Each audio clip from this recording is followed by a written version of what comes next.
at its root, I would argue, it is a revolutionary war, but in technology. Okay. Now I'll show you what I mean. In my view, the Hamas-Israeli war is the beginning of the fourth industrial revolution. Revolutionary war and technology. These are the main players here. This is what the war is about, guys. In my view, at least in major part, we'll say, in major part. Computer power, software, security, AI, telecommunications, and biotechnology.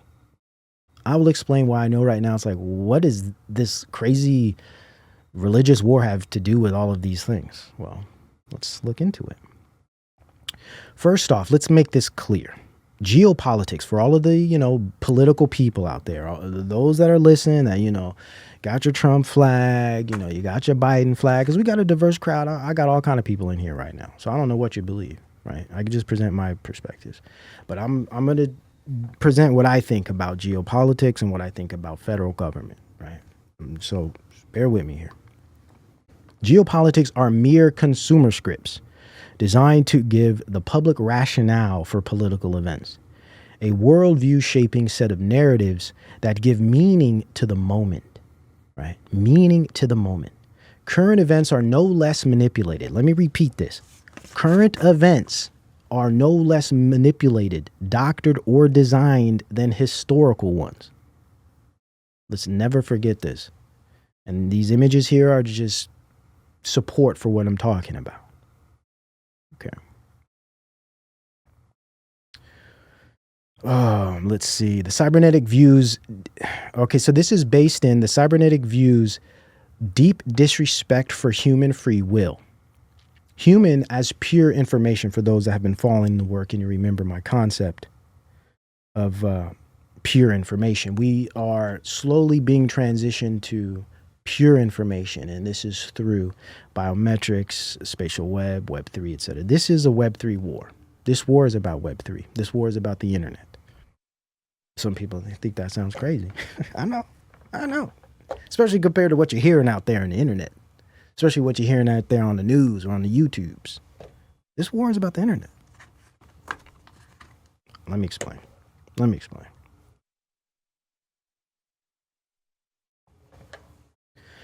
From the war on terror to the war on anonymity, conjuring the internet of everything.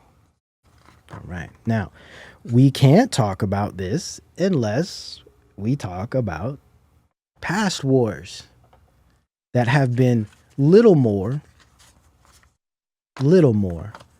than opportunities to develop paradigm shifting technologies. Let me give you examples, okay?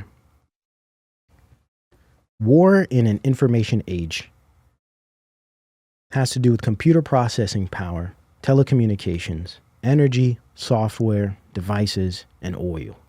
Okay. A lot of people make the claim, and it's true, but it's a surface claim.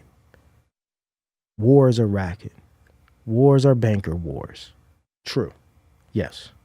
But that's just the surface. Wars are technological wars. The banking components, the profits are just byproducts. Wars are designed to develop and research and test technologies to be used in a way that transforms the society forward. Let me show you some examples. We can go to Poppy Bush, right?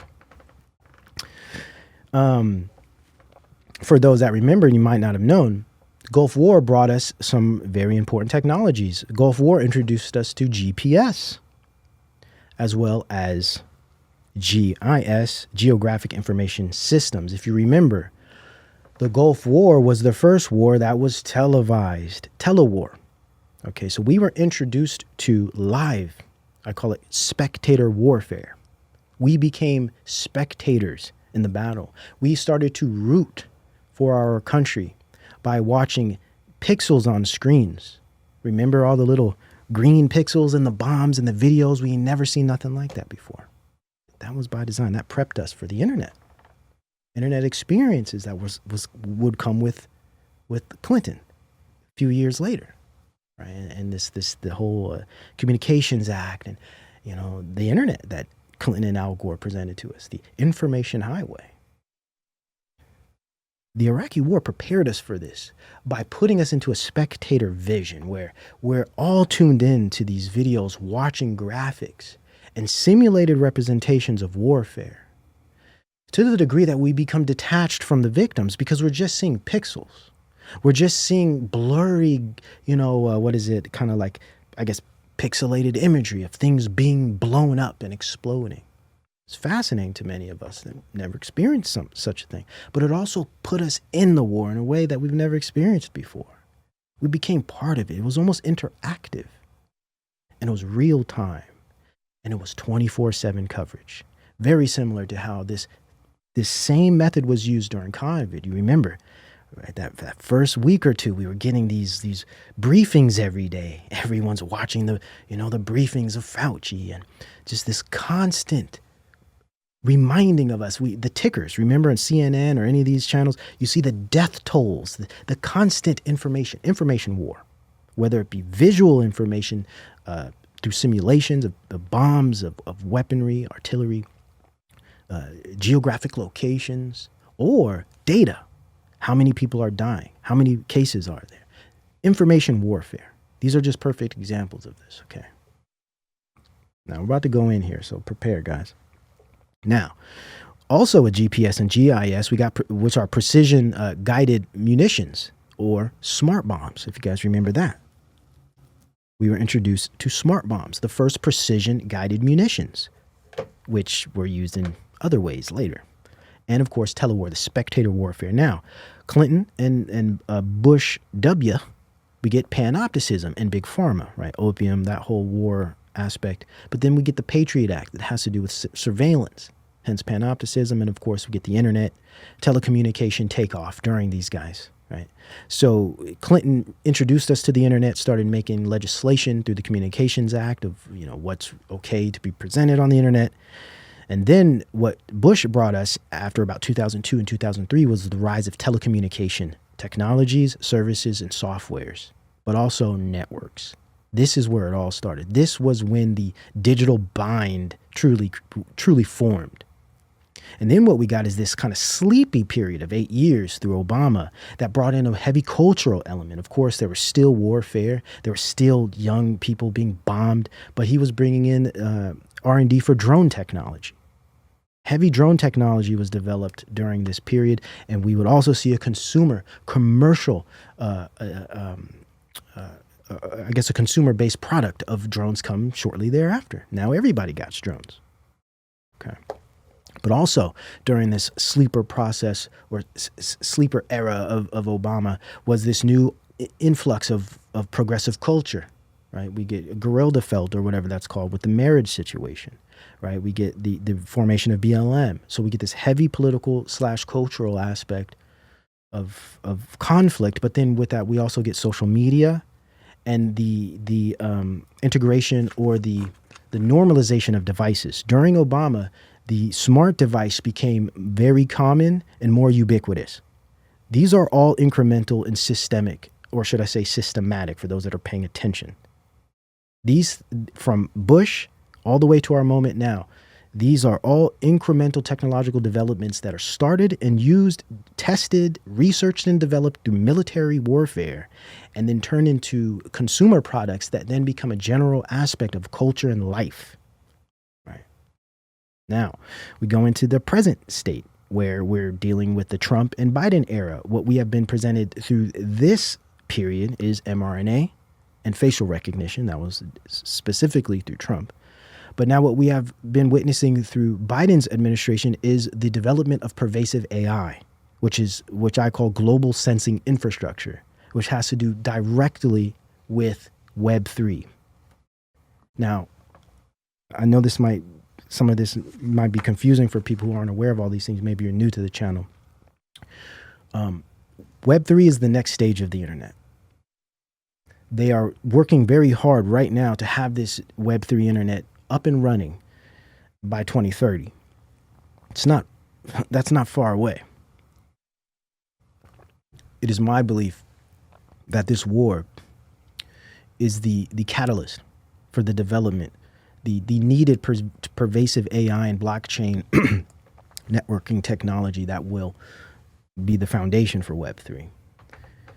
Now, what the heck does that have to do with Israel? Let's talk about it. All right. So what we're dealing with now is pervasive AI, the development of it. That's why we saw such a big push for AI during 2022 and in this year, 2023. The onset of Altman, overnight success, overnight cultural influence, Musk, OpenAI, and all of his projects. They're creating a global sensing infrastructure. I'll really break down what this is, not in this show, but next show's coming. I got a lot of stuff to present, and I'm really going to be showing you how the global sensing infrastructure is the next, what we would typically call Skynet. Okay, and that's what this war is about, Skynet. In my view, again, I could be wrong, but this is just how I'm putting it together. So we're dealing with cybersecurity war games as well. A big part of this war is cybersecurity. Cybersecurity war games, to be specific, in that it is training, developing, and researching cybersecurity technology through the simulation of war. And this war is a simulation, I would argue. Not to say there isn't real death and there's not real things blowing up, but it's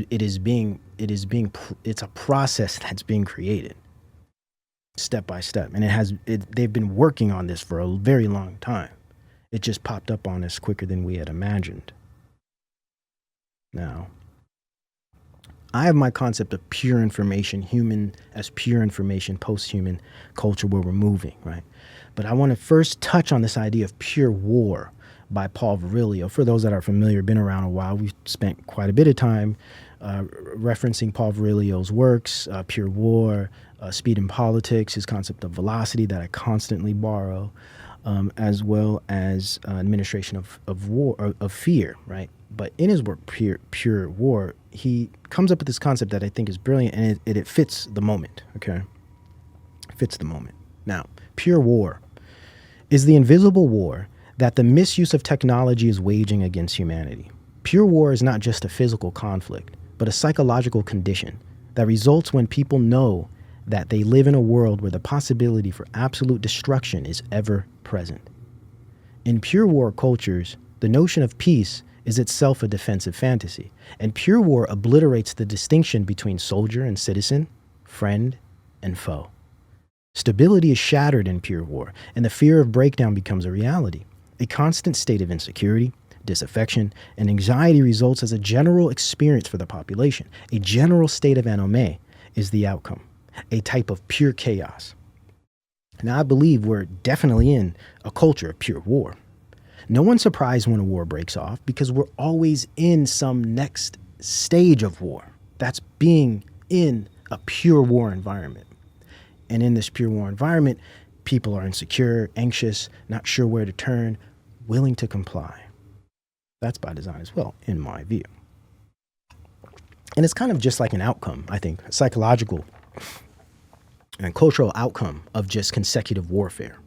People become comfortable and used to being in a war, or preparing to be in a war, or just getting out of a war, or considering war. And now let's get into what war is really about. Okay. Now let me return to this quickly here before we get into the Israel documents. War is not just, and these are my words here, war is not just a racket, it is a seed.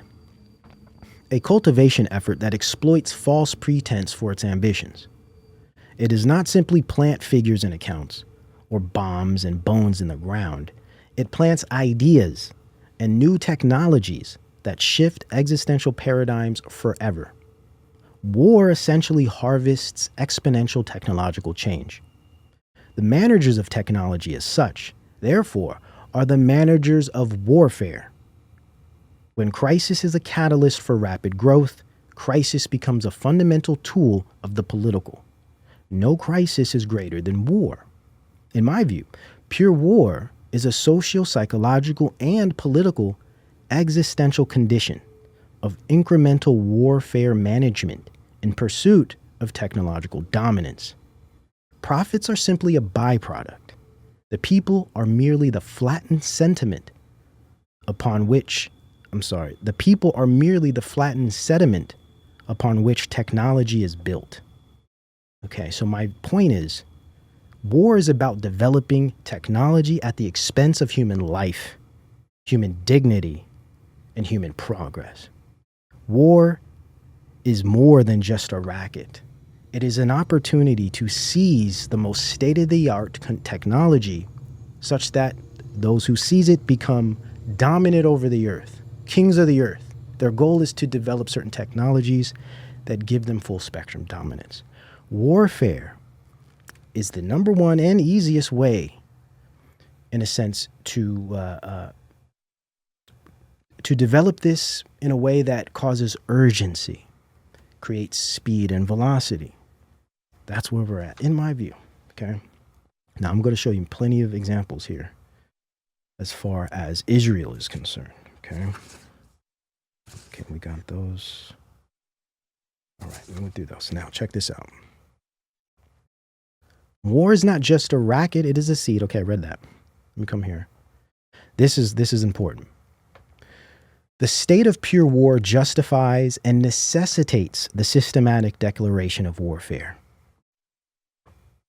So if we're in a state of pure war, constantly in or out or beginning a war, that means there's a constant state of conflict. Most conflicts we're experiencing are fomented, or should I say, are simulated, are in a sense created as false pretenses. We'll just say that's an easy way to put it. So if most wars are under false pretense already, it would make sense that it would if everyone's prepared for war, we're in pure war kind of situation, it justifies the declaration of warfare, because we're always in some type of conflict or trying to help someone or, save ourselves. There's always some reason to be in war, so it justifies the declaration of it. Information warfare makes for a more efficient and socially suitable weapon than kinetic warfare, though they both are needed to simulate crisis. In this case, war is rational, even moral. Now, this is important. This is where we're at now. They pick a side. Whose side are you? It's turned this war into a situation that's not only rational, because it's rational to help, it's rational to come to the aid of others, but it's also a moral dilemma. Whose side do we come to? Whose lives are of more value? This is all based in false pretense, which is the problem. And that's what's important about being in a situation, a moment, a culture of pure war. You no longer question warfare. You assume it. You expect it. You endorse it. And you're given characters, narratives, and moral dilemmas to shape your judgments. And this is where we're at right now. Families, friends at odds. Once again, 2020 is here. One more time. But in a different flavor. Why war? Some might ask. What's the deal? Why war? There's other ways to build technology and develop it. Why war? Well, first, we understand, for anyone that has studied technology in any sort, war has, or should I say, pretty much all of our major technologies come out of military R&D. Okay, so we just got, it's logic, right? That's where most technologies are developed. But let's continue. Well, why war? One, large-scale sandbox scenarios. I'll describe to you what sandboxes are in a minute here. Actually, large-scale sandbox scenarios, which means you get a large sample size of people, and in many cases, a large space, a large environment to exploit, to test, to experiment in. Two, public support and compliance. Low risk resistance. You get low risk and low resistance plus plausible deniability. So you get public support and compliance. That's what we're getting now. Everyone's supporting this because of the weaponized empathy, right? This tugging of the heartstrings, this putting you in a situation to choose, putting you in a moral dilemma that addresses your character, you know, like a lot of people did it during the COVID. You know, I'm of good character, so I'm going to wear my mask and roll up my sleeve. You know, it's the same kind of process. So when you have this kind of pure war, moral dilemma, chance to fix that moral dilemma through warfare and murdering other people, you'll get public support. So the reason it's important to get public support is because they're developing these technologies that are going to be turned into public technologies, consumer technologies. They're going to be in all of our lives, just like GPS is now in all of our lives that came out of the Gulf War. Okay. Just like all of these different smart devices and technologies that are in our lives every single day came out of wars that followed. Right? Just like we have the internet that came directly out of DARPA. Okay. All of our technologies that we use day to day are military technologies. Does this mean they're inherently bad? Of course not. But what it does mean is that they are actually, the purpose of a lot of these technologies is for a type of socio-political, and I would even argue economic domination. It's against the people. That's the problem. It's not for us. It uses us. Not to say there aren't advantages. Right? So if you get the public support and compliance, when those technologies come out later, no one's going to complain because they complied and they asked for it, right? So when people find out, say 5 years from now, when there's this new digital system where we all have to, you know, give some type of private information just to gain access to simple things, people won't complain because you supported the war that built that infrastructure, didn't you? That's the importance of gaining the public trust, because then no one can complain. There will be very little resistance, very low risk. And then there's a plausible deniability of wrongdoing because, hey, we were in a damn war. What else were we to do but shut down the economy? What else were we to do but go bomb families in response and reaction? What else were we to do but implement all of these state-of-the-art new AI technologies, amongst others, that we've never used before for the first time? 3, international support. In this, you get funding, investment, intel, and networking. This fuels globalization. 4, you get live, real-time experimentation and operations. Real-time R&D. You can't beat real-time R&D with a large-scale sandbox, sample size, and space. You can't beat that when it comes to technological development. It's like, it's a dream for the engineer. Now, induces structural vulnerabilities. All right, so number 5, induces structural vulnerabilities in entire regions, people groups, and constructs permanent damage and destabilization. This presents access to and acquisition of resources, bodies, and information. There's a lot of advantages in war, not just money. A lot of advantages. 6, speed. Okay. Warfare creates speed, borrowing Virilio's view. What speed and velocity, technologically speaking, presents, what it presents is it allows you to circumvent law, circumvent regulation, and circumvent cultural limitations. It creates an urgency. A lot can happen very quickly, as just, you know, an example of this. A lot can happen very quickly. Oh no, they killed a baby. Let's go in and bomb everything. And before you know it, all this stuff has changed. And then you think back and like, oh, maybe we shouldn't have done that. Maybe we should have gone a different direction. But no, that was the purpose of it all, to rush it, to necessitate and justify certain types of technologies that they wouldn't have been able to do otherwise, especially as quickly. Okay. Now, let's get into Israel. Let's get into Israel.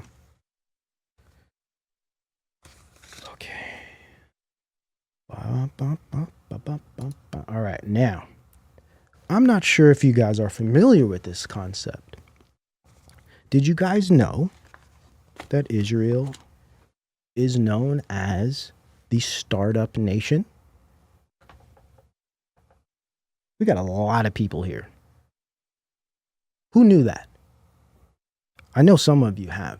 Yes, Israel is known as the sole startup nation. Check it out. There's a book, Startup Nation, the story of Israel's economic miracle. Let me read what it's about. Startup Nation. Oh, let me make this a little bigger. Startup Nation addresses the trillion-dollar question: how is it that Israel, a country of 7.1 million, only 60 years old, surrounded by enemies, in a constant state of war since its founding, with no natural resources, produces more startup companies than large, peaceful, and stable nations like Japan, China, India, Korea, Canada, and the UK? How is it that Israel has per person attracted over twice as much venture capital investment as the US and 30 times more than Europe? Israel has more companies on the tech-oriented NASDAQ stock exchange than any country outside the US, more than all of Europe and India combined. Nor is Israeli innovation limited to computers, security, and communications. The Jewish state leads the world in medical device patents and is a strong global player in clean tech and biotech. Now, I just want you to sit with that for a minute. Think about this. We are talking about the tech giant of the earth, the technological king on the earth. Sit with that for a minute and let's continue.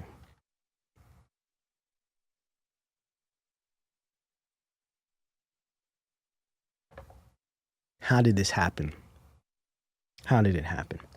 Well, I could read through all of this, but we don't have a whole lot of time. So let me just say this.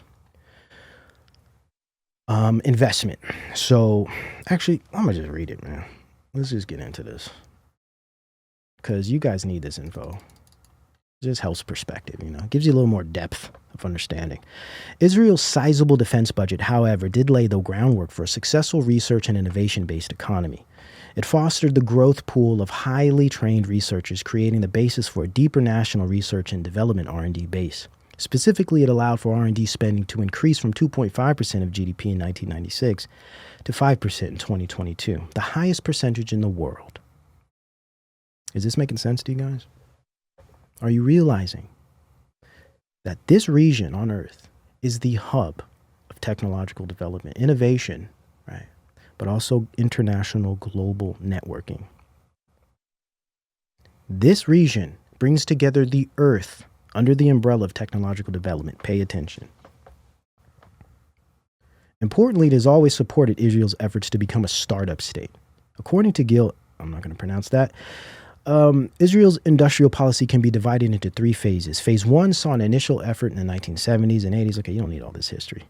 From 1993 onwards, Israel shifted its focus to invest in strategically targeted companies through the formation of clusters, concentrated areas of high-tech startups and venture capital investments. The government's 1993 capital investment initiative, called the YAZMA program, proved to be an outstanding success, helping to fund 10 new venture capital funds, which more than doubled in value by 96. By the end of the decade, Israel trailed only the U.S. in private equity as a percentage of GDP. Today, the high-tech sector in and around Tel Aviv, sometimes referred to as the Silicon Wadi, is one of the most productive tech clusters in the world. In addition to defensive expenditures, compulsory military service has fostered an esprit de corps which has had a positive impact on Israel's startup company. This is important here, guys. Check this out. And then contrast this to our young men in America as an example. At the age of 18, Israeli citizens are required to serve in the military unless exempted under the Israel Defense Forces law, similar to South Korea as well. They also do this with their young men. During their time in the IDF, another tech giant, by the way, during their time in the IDF, young Israelis are exposed to a variety of leading military technologies, helping to cultivate new ideas for market needs, commercialization, and research and development. This is especially relevant for Israel's thriving cybersecurity industry. If the future is Web 3, if the future is access to information and data, if the future is the fear of overbearing AI or fraudulent deepfakes or any type of fraud online, cybersecurity is the biggest issue moving forward, wouldn't you say? Wouldn't you say? At least one of the biggest issues, cybersecurity. And Israel is the cybersecurity hub of the earth. Let's continue. Okay. And then in the first 6 months of 2021, Israeli cybersecurity companies raised $3.4 billion in venture capital funding, and 7 became billion-dollar unicorns. That was just a couple years ago, guys. A couple years ago. The required military service also instills responsibility, discipline, and independence in young trainees. These soft skills, combined with a culture that values risk-taking, means that Israelis are especially equipped to undertake challenging and risky business ventures. Now, they also benefited from high-skill immigration, and this came by way of immigrating high IQ, highly educated Russians, okay, in the 90s. Okay, so it's interesting when, and I don't have time to go through all of this, it's kind of long, but what we find is there's a cultural aspect, right? Culture is so important. They promote military efficiency as well as technologically forward, right? They're like a technological deterministic kind of view. So they promote military technology in the young men. They put them in the military as a requirement, but they also engage in a very strong and successful immigration program that focuses on a certain type of immigrant, whether that be IQ or technological prowess, education, etc.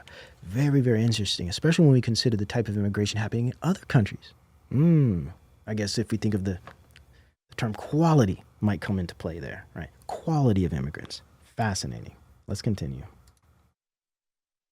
Now, the Global Competitiveness Report of 2016 through 2017 has given praise to Israel. And this is the World Economic Forum, of course. Let's check this out. With the global economy still in recovery, countries must embrace openness, technology, and innovation to remain competitive. But how do you measure competitiveness? The Global Competitiveness Report identifies 12 key pillars: institutions, infrastructure, macroeconomic environment, health and primary education, higher education and training, goods market efficiency, labor market efficiency, financial market development, technological readiness, market size, business sophistication, and innovation. Switzerland comes in first. Singapore comes in second, topping the higher education and training pillar. The United States remains third, driven by business sophistication and innovation, but lagging on basic factors such as infrastructure and public finances. The Netherlands rises by 1 place. Germany follows in 5th position. Sweden reaches 6th place with improvements in business sophistication and innovation. The United Kingdom is in 7th position. Japan falls to 8th position, showing a deterioration in its capacity to innovate. Hong Kong is 9th overall, with the highest marks on infrastructure. Finland is 10th, with the best score on institutions and health and primary education. Against the background of low productivity and economic growth in both emerging and advanced economies, this year's report reaches 3 key conclusions. Monetary stimulus is not enough. In economies without strong competitive conditions, efforts to revitalize growth through monetary policy alone will be less effective. Very important. Competition. The appeal to competitiveness. This is very important. We'll continue. Failing to reignite growth. To stimulate business and entrepreneurship, countries must adopt comprehensive competitiveness agendas. Technology and innovation are increasingly driving development. Now, guess what that competitiveness is being presented to us as today? Yes, that competitiveness is being foisted upon us through the simulation of warfare, which will sting this development of technology and innovation. This warfare is a catalyst for this very project here World Economic Forum is presenting. And all of these countries that you're seeing mentioned here will all be coming to the aid of Israel, technologically speaking, as far as investment and funding is concerned. We'll get closer there. Let me get through this here. By merging physical, biological, and digital systems, the formulate business. Did you hear that? I'm gonna run it back, but this is the goal. It's an international movement. Warfare is a stepping stone to achieve it, but they have to develop the technology and the infrastructure for this type of integration, this convergence. Okay. Business and entrepreneurship, countries must adopt comprehensive competitiveness agendas. Technology and innovation are increasingly driving development. By merging physical, biological, and digital systems, the fourth industrial revolution is bringing unprecedented change. Quickly, I want you to pay attention to this image here. What you're seeing here, in my view, is a graphic that's showing you the mixture of waves, they're morphing together. This is a type of, I'd say, visual example of the convergence. So in my view, this is radio and microwaves merging with DNA, but also merging with light frequencies, which is the goal of cyber-physical environment. We're not going to get there today, but that's a big part of this. I want you to pay attention to this graphic here. And in my view, it's presenting this integration of radio and microwaves with DNA and light frequencies.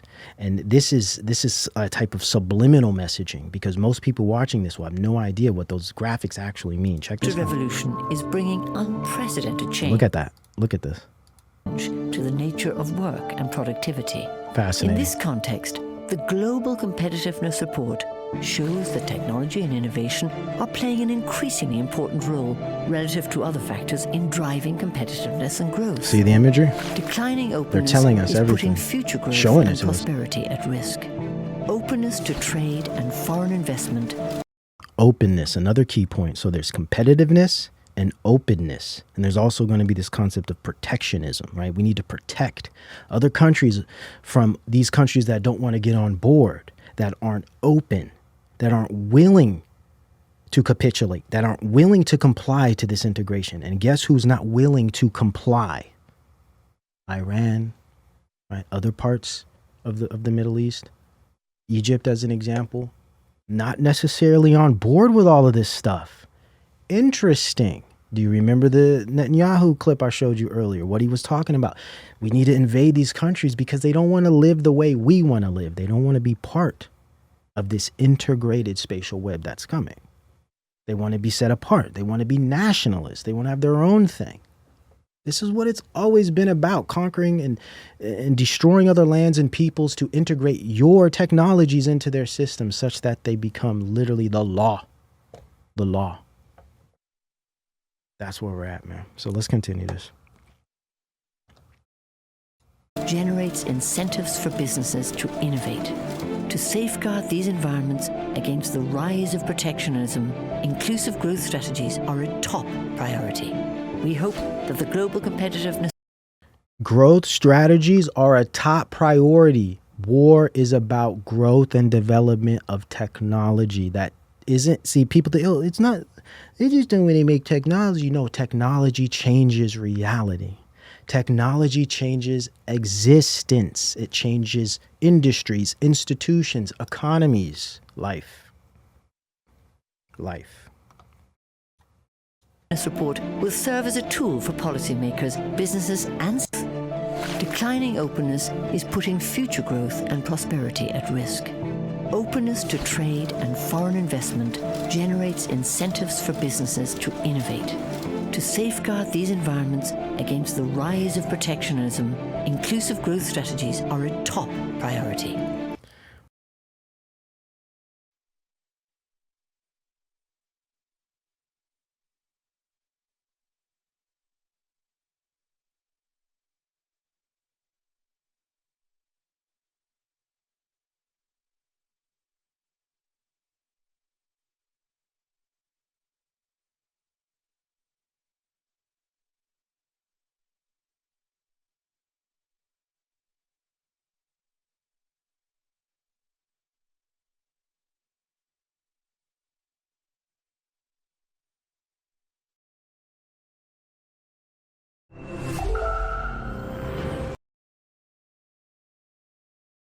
We hope that the global competitiveness and innovation are playing an increasingly important role relative to other factors in driving competitiveness and growth. Oh, was I muted? Dang it. I was cooking. Listen. Okay. So, what did I... Sorry, guys. I hate when I do that. What I was saying was protectionism. Okay. What they mean by protectionism is when a country wants to protect its culture, its tradition, its way of life, its way of being. It wants to protect that from these massive technological movements that are happening on the earth right now. They want to protect their people and their way of life. They call it protectionism, and it's a threat to the growth and development of the fourth industrial revolution. Guess who is the protectionist cultures right now? At least some of them. Iran is what they would consider a protectionist. Egypt, as an example. Other parts of the Middle East. It's always the case that we go into these countries, we destabilize them, we put in false leadership, but then we introduce them to our technologies. We give them our platforms and our infrastructure such that they're dependent on us. That's exactly what we're dealing with right now, just another level of it. And it's coming to a crescendo if you haven't noticed. Declining openness is putting future growth and prosperity at risk. Openness to trade and foreign investment generates incentives for businesses to innovate. To safeguard these environments against the rise of protectionism, inclusive growth strategies are a top priority. We hope that the Global Competitiveness Report will serve as a tool for policymakers, businesses, and civil society to collaborate on the development of a shared vision of economic progress and prosperity.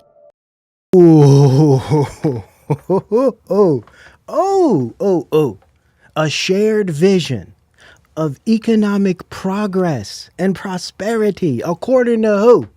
According to who? Can you believe this nonsense? Well, I'm sure you can, because you've been here long enough to recognize this nonsense. But let's keep it moving. All right. In that report, that was just a video they did, but in the report, they're praising Israel as the kind of the headship of all of this, guys. I'm working us towards the thesis. I think you're starting to figure it out right now. Israel is building the fourth industrial revolution. Okay. Israel is the brain and the body of the fourth industrial revolution. Without Israel, without the full support, without the endless streams of investment and intel, the fourth industrial revolution will not come to. Okay, let's continue.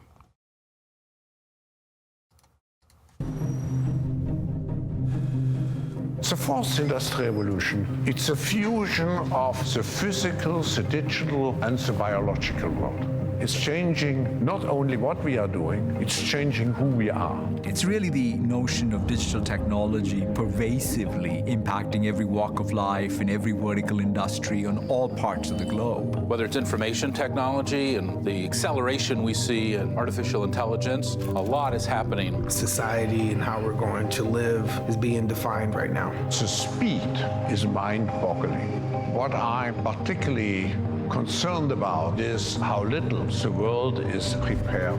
Harnessing this revolution requires the involvement of all stakeholders, from public and private sectors to academia and civil society. The World Economic Forum Center for the Fourth Industrial Revolution Network ensures that the development and application of emerging technologies benefits both people and the planet. It is a network of centers for scalable impact, with locations in the United States, Japan, India, and China, bringing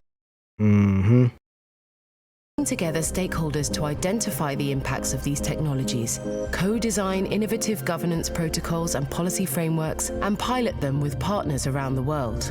If we are not innovative, if we're not creative enough, it will be very difficult to survive in this century. Do you see the technological deterministic view? If we don't do this, we're going to fall behind, right? If everyone isn't on board with this, we're going to pass away. We're not going to survive. This is the argument. And all countries have to be on board, and certain countries aren't, hence warfare. And machines are assisting each other, augmenting each other with skills. Humanity itself will be changed with this superintelligence, and we are at the doorstep of that era.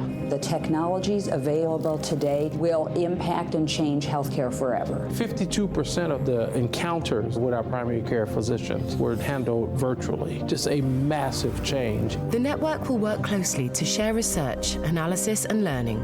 and help design new technologies in ways that respect societal values. What are societal values? What does that even mean? It means nothing. Hence the obvious fraudulent nature of all this crap.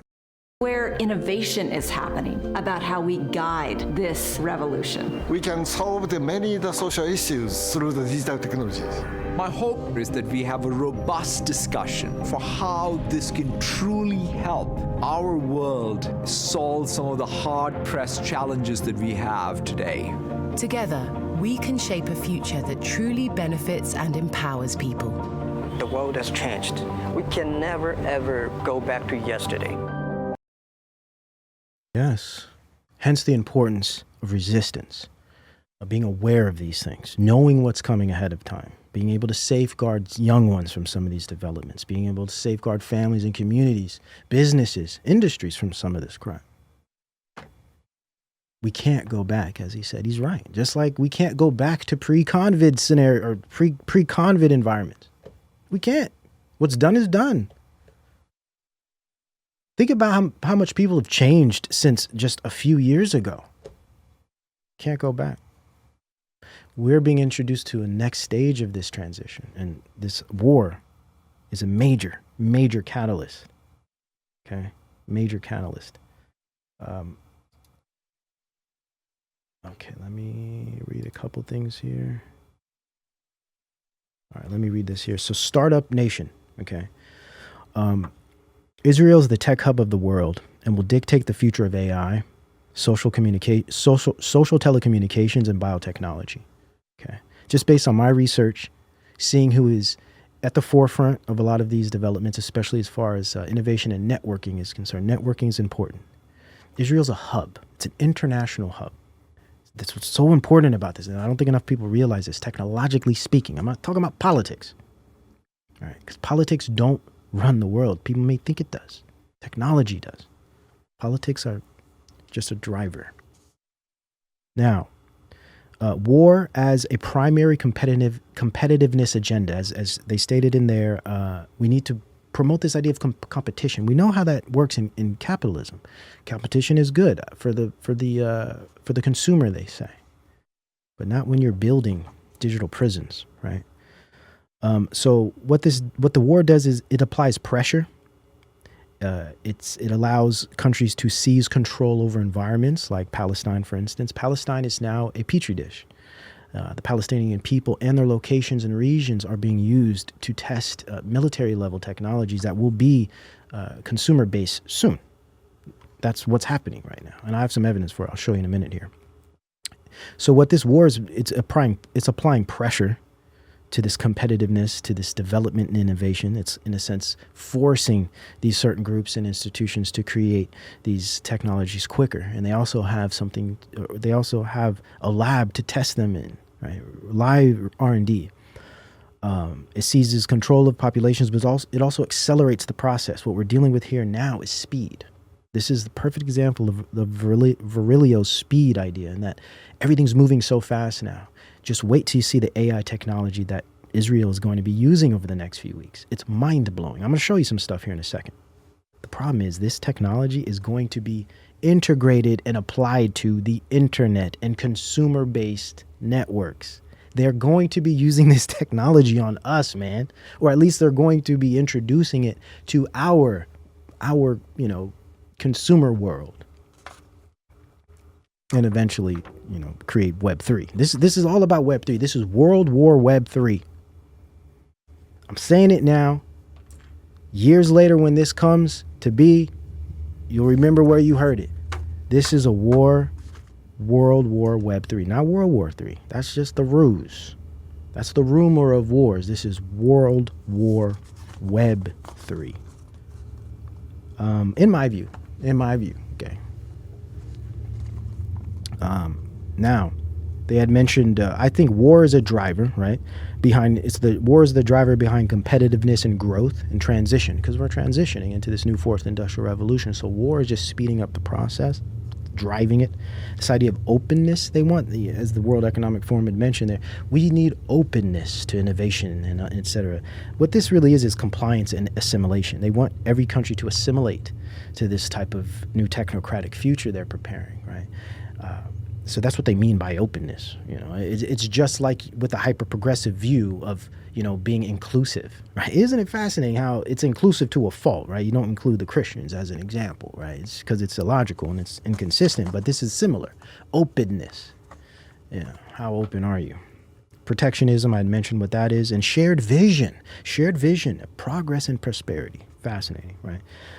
So I believe Israel is the fourth industrial revolution, is bringing in the fourth industrial revolution. And they're developing, through this war, what they're developing is global sensing technology, or pervasive AI. That's what it's technically called. And over the shows, over this next several months, we'll be going into this in depth with examples, this new pervasive AI that they're developing, just like a Gulf War was about developing GPS and precision weapons, smart bombs, etc. Just like the Gulf War was about presenting live spectator telewar, and how we saw 9/11 bring in all types of new communications, as well as surveillance policy with the Hamas-Israeli war. What we will see is the development of new types of pervasive AI that's beyond what we've seen thus far, especially with, say, ChatGPT, for example. But they're also developing automated vehicles. I'll show you a clip here. AI and automation is huge when it comes to Israel's technological development. Okay. Now let me show you some evidence of these ideas. Let's see, what's this one? Oh yeah, check this out. It's called the Startup Nation. Israel is a country that's led the way in innovation since its founding. Now, on the 70th anniversary of its founding, I24 News asks what drives this little state to technological success on the global stage. Maya Bakra and Asha Westrop Evans, take a look. Cherry tomatoes, the USB, Iron Dome missile defense. Just some of the many products we rely on day to day were invented in Israel. From high-tech to agriculture, from defense to medicine, Israeli innovation has far exceeded the country's small size. With a violent birth and a difficult adolescence, Israel is living proof that necessity is the mother of invention. The desert's dryness led to drip irrigation, the lack of energy resources birthed a super iron battery, and the need for constant defense forged numerous inventions, including the creation of the ubiquitous Uzi submachine gun. Israel is recognized for its achievements around the world. All in all, in its short lifetime, 12 Israelis have won Nobel Prizes across 4 different categories: peace, literature, economics, and chemistry. It is a country that celebrates the diversity of its innovators, fostering opportunity from the least likely of places. My upbringing was in a very poor family, so I had to work from the beginning, and they even helped that. But I never thought about becoming a scientist because I didn't know that there is something like that. Israel boasts approximately 8,000 startup companies, churning out a myriad of new and innovative products, like the Mobileye autonomous driving technology bought by Intel in 2017 for almost $15 billion. This is called Mobileye. This is, well, we'll see soon. It's already happening, I think, in San Francisco, this automated vehicles. But it's not just about automated vehicles. It's really about creating this type of what we could call a type of global sensing. It's a sensory system. It's like it's like digital senses. It's like how we have senses, right? Our 5 senses. They're creating this type of artificial intelligence sense-based system that can sense like we sense in the world geographically. It can operate in a way that has this type of pure awareness of everything in every environment, hence the Skynet idea. And the automation, automated vehicles, the technology behind that, at least the software, is directly connected to this idea of mapping geographic locations and able to, in a way where it is aware, sensorially almost. It's really interesting. Let's continue though. For the Israeli tech industry for a bit less than $15 billion. That's by far the biggest deal for the Israeli tech industry. Just a few years ago, when Google bought Waze for a bit more than $1 billion, that was a huge news here in Israel. But now for $15 billion, that's very big news and very big success for Israel. Israel hasn't run out of steam yet, continuing the tradition of building and innovation, creating and leading whole new fields. In just 70 years, Israel has done so much to shape the world. The sky's the limit on what the next 70 will bring.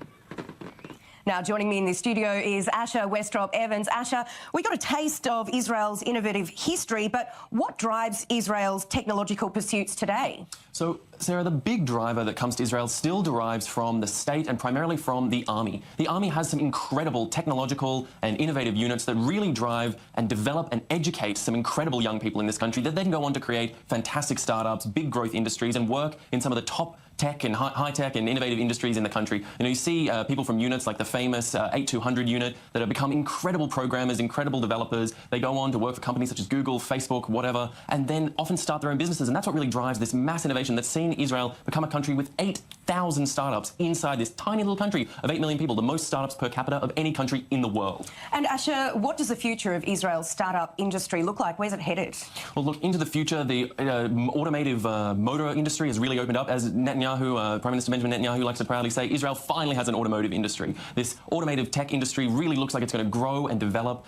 Just last year, Mobileye was sold for a staggering $15 billion, an incredible purchase for Israel, sale within Israel. Previous to that, Waze, a famous directional map startup, had been sold for $1 billion to Google. So if we see the trends that are following there, going from $1 billion up to $15 billion, venture capital companies in this space are really eager and enthusiastic. Asher Westrop-Evans, thank you. Yeah. Military. That's what they rely on for technological development. So if the technological hub of innovation, investment, and the future of AI and technology as we know it is Israel, and they rely on the military for them to develop such levels of technological prowess, it would seem to me that it would make much sense to have a consecutive, almost systematic representation of warfare such that technological development can be made. Just a theory, just an idea. Yes, of course, this is from the World Economic Forum's website. They ain't afraid to put it out there in the open and tell us exactly what the hell is going on. Hey, Michelle. Welcome to New... Now, check this out. Now, this is just more on their automated vehicles. They have a vehicle. Let's not focus on the automation vehicle stuff because that's obvious. Let's get into some of the deeper things. All right, hold up. Where is this? What is this one? All right. Here, there's an example of what I mean. Okay, there's going to be a flushing of support and investment in Israel during this war, and there's purpose there. More than 500 VC firms signed public statement in support of Israel. I wonder why that is. And I don't believe it's because, they want to save lives. Okay. I believe it's because this country has the future of technology in their hand. And these countries that they are at war with are considered old ways of living, are considered almost archaic in that they need to be removed from the earth or assimilated, right? And we're seeing that. We've been seeing that process of that with the Palestinian people for years. Okay. Now, let's look at places that have innovation. Let's look at what Netanyahu recently, surprisingly, and I would argue, interestingly, 3 months before this invasion of sorts, this, you're this cybersecurity giant, intel giant, yet you couldn't see that this little Hamas group was invaded. That's okay. I think it's pretty obvious. It's silly. Who believes this, right? But anyhow, 3 months before the event, Friedman, probably the biggest propaganda on the internet, interviewed Netanyahu, and let's see what he has to say about AI. Fascinating. It's fascinating.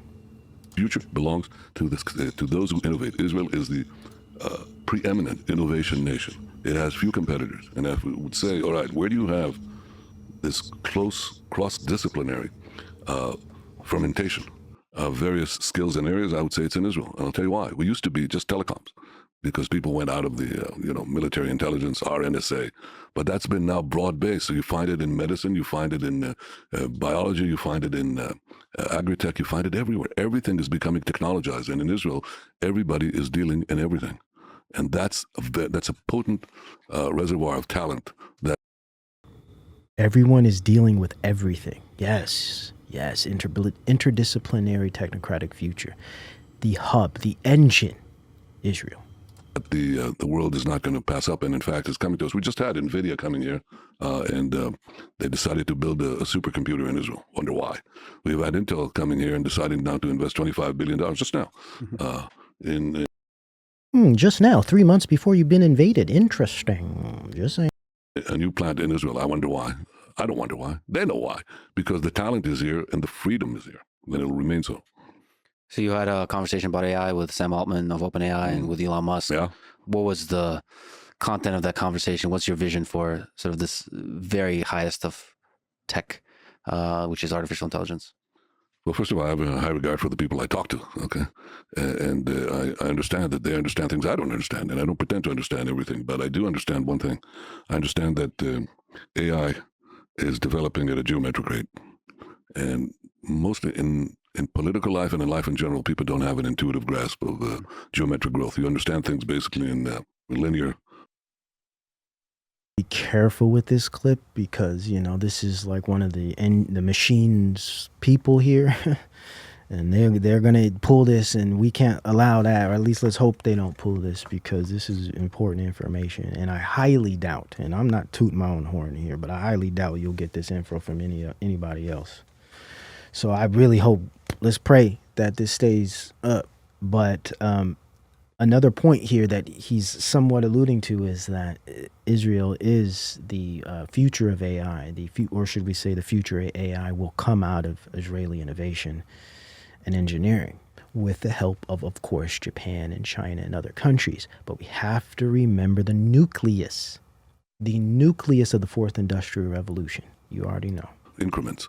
And the idea that you're coming up a ski slope is very foreign to people, so they don't understand it. And they're naturally also, why don't we stick a genetic database on that? Why don't we do other things that follow Churchill? He said, fact is better than fiction. Well, this fiction would become fact. And it was a book, it was a novel about a Chinese-American future cyber war. Mm-hmm. And I read the book in one sitting. Called in a team of experts, and I said, all right, let's turn Israel into one of the world's 5 cyber powers, and let's do it very quickly. And we did, actually. We did exactly that. I think AI is bigger than that and related to that, because it'll affect, cyber affects everything, but AI will affect it even more fundamentally, and the joining of the two could be very powerful. So I think in Israel, we have to do it anyway for security reasons, and we're doing it. But I think, what about? Y'all paying attention, man? I hope y'all paying attention. We have to do it for security reasons. Well, what if we create a situation of security threat such that it just accelerates this development? Oh, it's too easy. It's too easy. What about our databases that are already very robust on the medical records of 98% of our population? Why don't we stick a genetic database on that? Why don't we do other things that can bring what are seemingly magical cures and drugs and medical instruments for that? That's one possibility. We have it in, as I said, in every single field. The conclusion is this: we have to move on AI. We are moving on AI just as we moved on cyber, and I think Israel will be one of the leading AI powers in the world. The questions I don't have an answer to is, where does it go? How much does it chew up on jobs?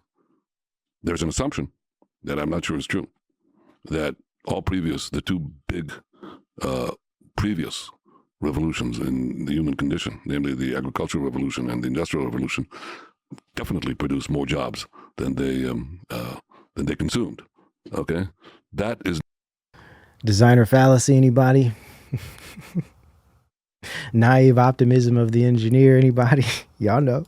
not obvious to me at all. I mean, I could see new jobs creating, and yes, I have that, that comforting statement, but it's not quite true, because I think on balance, they'll probably consume more jobs, many more jobs than they'll create. At least in the short term. And we don't know about the long term. No, I don't know about the long term, but I used to have the comfort being a free market guy. I always said, we're going to produce more jobs than, by, limiting certain government jobs. We actually, in putting out in the market, will create more jobs, which obviously happened. We had one telecom company, a government company. When I said we're going to create competition, they said, you're going to run us out. We're not going to have more workers. Yeah, they had 13,000 workers. They went down to 7, but we created another 40,000 in the other companies. So that was a comforting thought. I always knew that was true. Okay. Not only that, I also knew that wealth would spread by opening up the markets, completely opposite to the socialist and semi-socialist creed that they had here. They said you're going to make the rich richer and the poor poor. No, and made everyone richer. And actually, the people who entered the job market because of the reforms we did actually became a lot richer on the lower. You see the values here, don't you? Next stage capitalism, man. We're just going into impact cap. It's a new form, same old tricks, but more, I'd say, more demonic, especially when we think about the digital connectivity. The lower ladders of the socioeconomic measure. But here's the point. I don't know that we will not have what Elon Musk calls the end of scarcity. So you'll have the end of scarcity. You'll have enormous productivity. Very few people are producing enormous added value. You're going to have to tax that to pass it to the others. Okay, you're going to have to do that. That's a political question. I'm not sure how we answer that. What if you tax and somebody else doesn't tax? You're going to get everybody to go there. That's an issue, an international issue that we constantly have to deal with. And the second question you have is, suppose you solve that problem and you deliver money, okay, to those who are not involved in the AI economy. What do? The first question you ask somebody whom you just met after the polite, the polite exchanges is, what do you do? Mm-hmm. Right? Well, people define themselves by their profession. And it's going to be difficult if you don't have a profession. And, people will spend more time self-searching, more time in the arts, more time in leisure. I understand that. See, they're already getting ready for this, this protopian idiocracy where people have nothing to do because work is different. Environments are different. People are mostly just plugged into entertainment, etc. It's so fascinating how these guys already know where everything is going. He knew about this invasion during this interview, if you ask me, because this is all a design to deconstruct and reconstruct.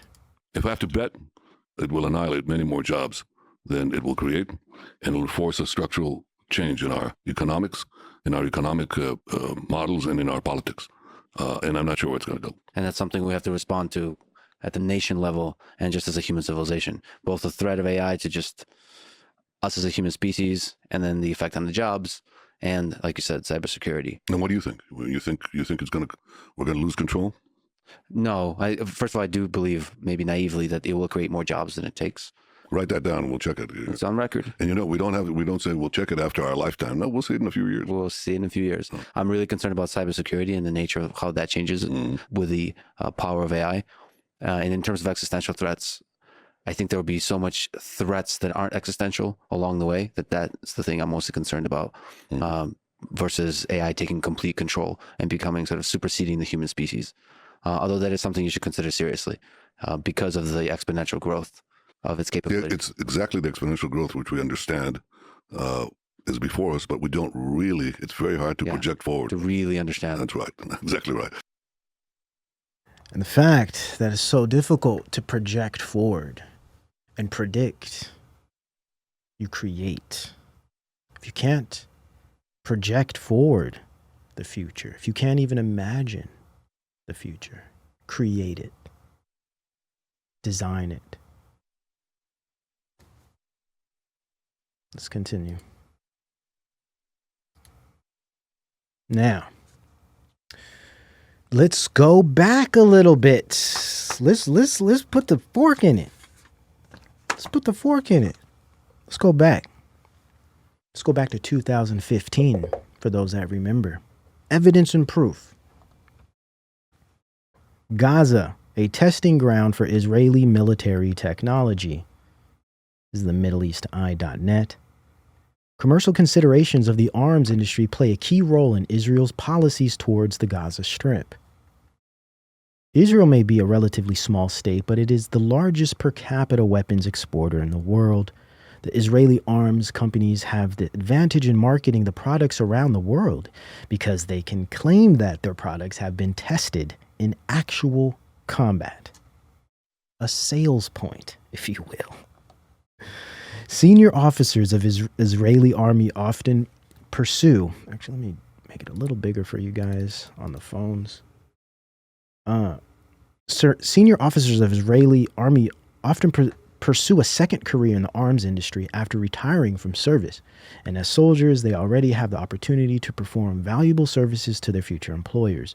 By testing weapon systems developed by the arms companies, by convincing the Israeli government and public of the necessity of such technologies for military victory, and by offering praise to the companies producing these weapons. Trade fairs for military technology and for homeland security equipment are commonplace in Israel, especially after each round of bombardment and or invasion of Gaza. The advertising line repeated by the companies in these trading fairs to promote their wares is that the IDF already uses that technology. Wow. The Israeli arms industry operates in close cooperation with its big sister in the U.S., with its bigger sister in the U.S. The military aid the U.S. gives to Israel ensures this cooperation, and every conflict in the Middle East contributes more to the profits of U.S. arms giants, such as Boeing, General Dynamics, Lockheed Martin, and Raytheon, than to the Israeli arms companies. That's just one. We just getting started with this. Now listen, it makes sense why we are so, let's say, supportive to this region because of its prowess technologically speaking. But what else does Israel have? They have a historical religious war that prepares and offers up this plenitude of sample size populations, grounds, and environments to test state-of-the-art technologies. They don't only have the innovation, the technological prowess, the international support and funding and investment, but they also have the perfect political conflict that will offer them up consecutive, let's say, situations of warfare, such that they can test these technologies. Not only does it offer them the opportunity to test these technologies, the fact that they're using them is used as a sales point by other countries to make money, to profit off of these things, or to just, look like they're state of the art too. Well, Israel uses this stuff. And guess who supports and funds this development? Of course, the United States. Of course. Y'all want some more? Let's get some more. Gaza, the soft target. After the 2006 war against Lebanon, which was a humiliation for the Israeli army, the Israeli government sought to focus its aggression on the Gaza Strip. Gaza is small. This is important here. Gaza is small, contained, and densely populated, and did not have the ability to defend itself in comparison to Hezbollah's ability to defend Lebanon in 2006. Since then, a clear pattern emerged, according to which the Israeli army launches an attack against Gaza every 2 years. The army thus successfully avoided budget cuts. Arm companies increased their profits, and by 2012, the Israeli weapons exports have reached a peak of US $7 billion. $7 billion. This is an operation, guys. This is business as usual. This is 2-year increments of bloodshed and warfare in the pursuit of technological development. And not just weapons, fancy bombs, and cool gadgets. but high-level pervasive AI that will be forming, literally forming, the fourth industrial revolution's Web 3. And this is where the Internet of Bodies and all of these other concepts, spatial web, immersive technologies and metaverse, this is the only way these systems will be possible is with this level of technology. And who's building it? Who's building it? Israel. Israel's building it. Israel sets out to become the next major artificial intelligence player. Mind you, that article I just showed you, that was 2015. Let's go to 2019. Show you how long this has been going on.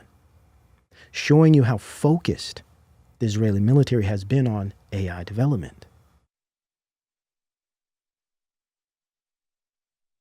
Let's see, I got a bunch here, man. Number of receipts. Israel's operation against Hamas was the world's first AI war. Did you guys know that? Yeah, did you know that? It's called Operation Guardian Wall, I believe. Yeah, Operation Guardian Wall.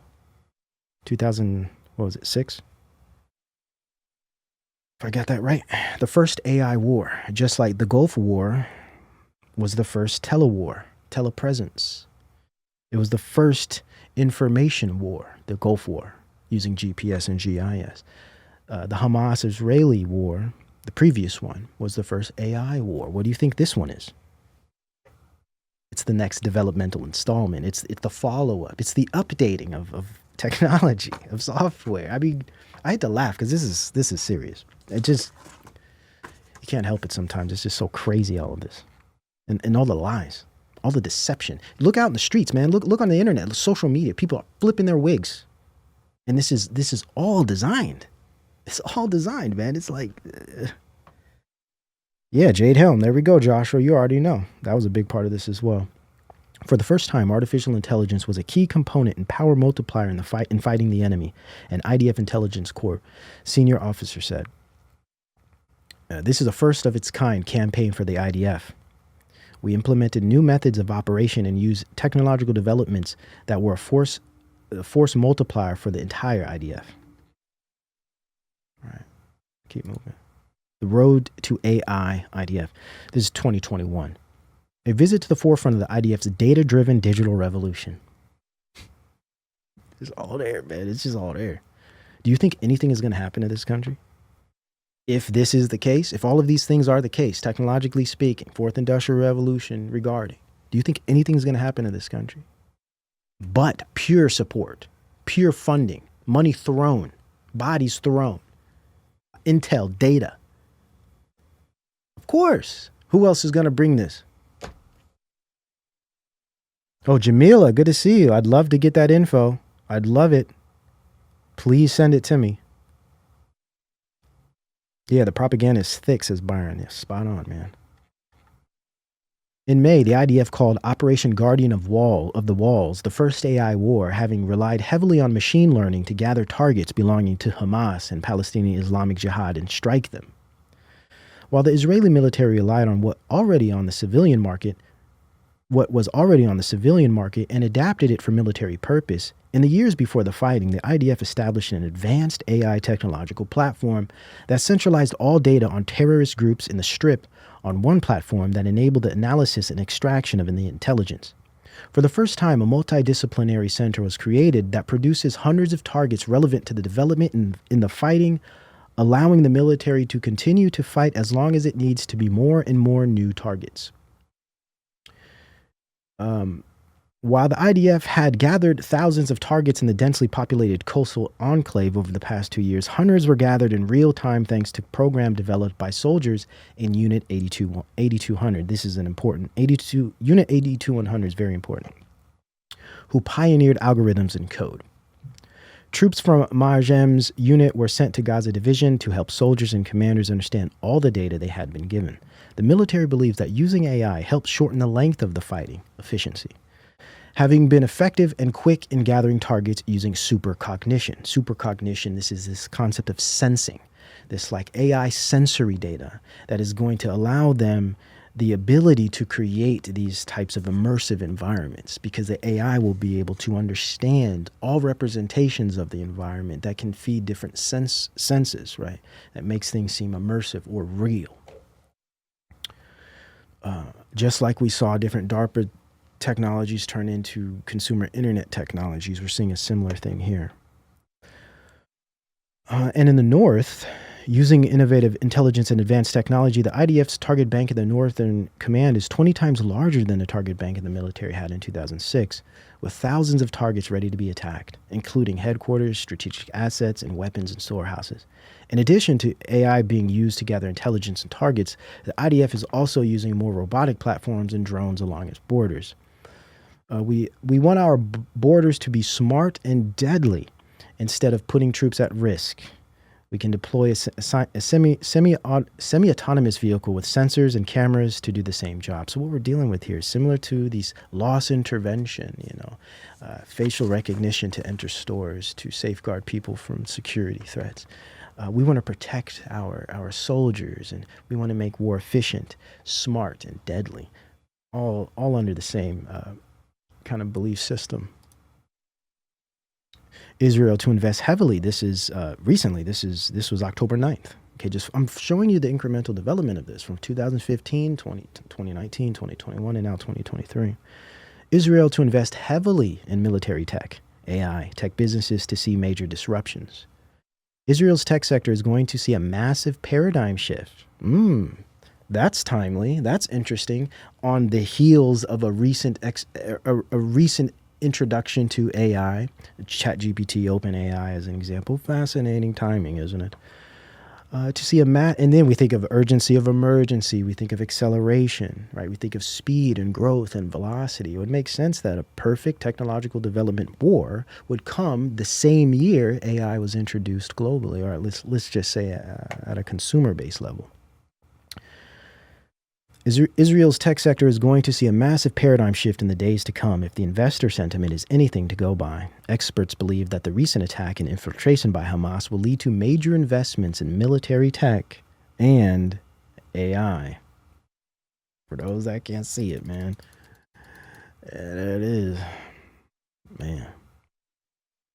It's messed up how they have to do this to us just to get their agendas through. They have to create all of these massive chaotic events of crisis events. It's disgusting, but this is where we're at.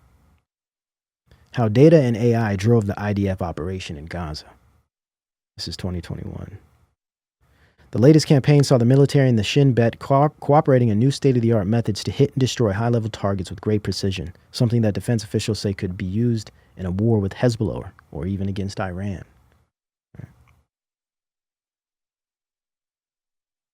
Let's see, is this?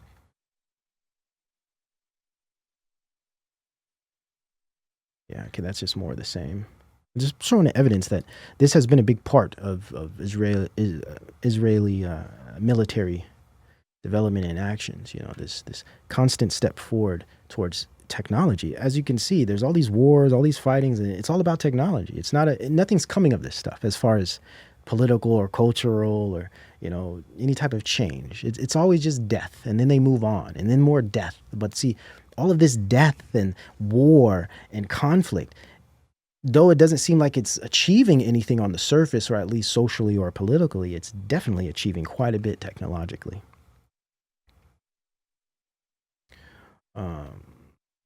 These AI technology, Israel has been using AI in warfare. Okay, this is just more of the same. I just want to kind of get through this here. Palestine, here it is. Boom. Palestine becomes test field for Israeli military artificial intelligence technology. Okay, this was July in the summer. And it's interesting because this came out around the same time that Netanyahu was on Lex Friedman's show, right, talking about AI. And here we see Palestine becomes test field for Israeli military artificial intelligence technology before the invasion. The invasion, in my view, is just a catalyst to accelerate this development. Amongst other things, of course. I'm not saying this is all that is really happening. There's many moving parts. This is just a major component here that I think is buried much deeper down, whereby people don't really realize that this is a big aspect of this whole thing. Let's see, what do we have here? This is India. Okay, so even in India, and India is one of the big time industrial, technologically speaking, countries really making moves right now. So Israel's military to make AI an integral part of its warfare. Okay, so this has been going on. They've been telling us this. This was June 2023, months before the event. Okay, just like everything else, they always tell us ahead of time, but they do it in ways that we wouldn't even realize it. Oh, well, you don't say. Oh, wait a minute. Hold up. Are you kidding? Are you kidding me? Do you mean to tell me that NVIDIA had an AI summit in Tel Aviv set for November? Oh, and it had to be canceled because of this, you know, freak situation. I'm sure those who follow this work, you know how big NVIDIA is with regard to infrastructure. They're going to be one of the major brains and components behind Web3 and behind metaverse, all of these things. And let's pay attention to other countries too, like Taiwan, for instance. Be prepared to hear about Taiwan in the future. Taiwan might be the next Gaza or Ukraine, because Taiwan, and has a similar scenario with China, right? There's always this like Ukraine, Russia, China, Taiwan, right? Israel, Palestine. There's always these kind of scenarios that they, in my view, that they use to strategically create warfare such that incremental developments in tech can be had. Taiwan is the home of TSMC, which is the corporation that creates all the chips that we rely on for all of our systems, whether that be Apple or Meta. Okay. We rely on Taiwan for microchips, at least right now. They are important. So don't be surprised when we see Taiwan eventually brought into this fold, because it's all about, at least in great part, it's all about technology. Because that's all these guys care about. And it's fascinating to me that NVIDIA was going to have an AI summit in Tel Aviv months, or at least a month from today. Coincidence? I think not. I think not at all. Now,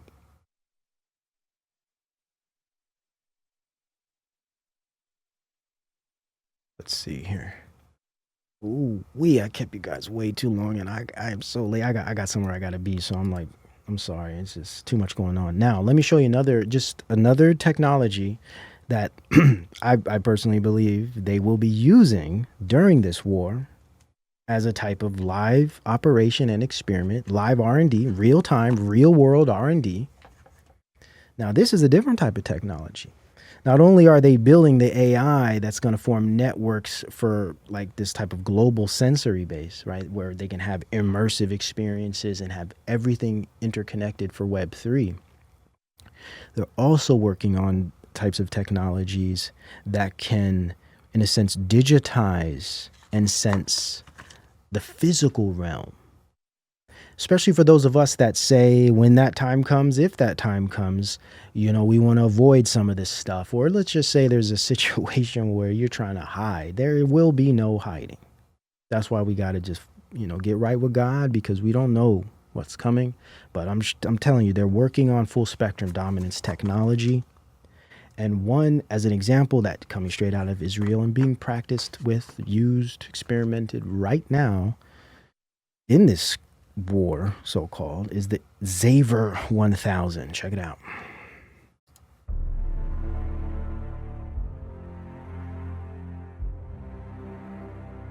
Gamerotech, an Israeli military technology manufacturer, has unveiled its latest and most advanced detection system yet, the Xaver 1000.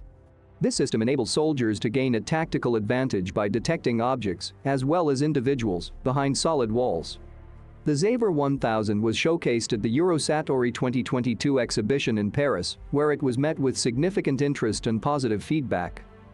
So, in this video, we'll take a closer look at this new cutting-edge device. Let's jump right in. The Xaver 1000 is a portable, pulse-based, ultra-wideband, micro-power radar system. With its advanced imaging technology, it can detect movement, identify objects and people even through walls, concrete, or other solid objects.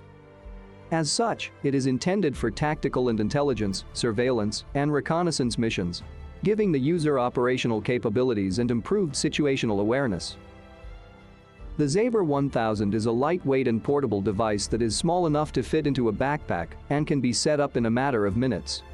It is also rugged and durable, able to withstand the rigors of field use. The Zaver 1000 is specifically engineered to be affixed against a wall and can be operated by a single user through its 10.1-inch touchscreen display. Now think about this degree of technology and then apply it to what we're seeing happening in the inner cities. Apply it to this new influx of social unrest, potential, socio-political crisis, say through riots.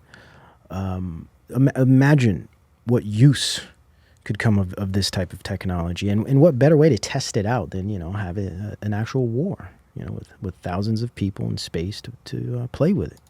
The display also facilitates the operator to navigate and integrate data recording and playback features, enabling efficient post-mission analysis, training, and debriefing.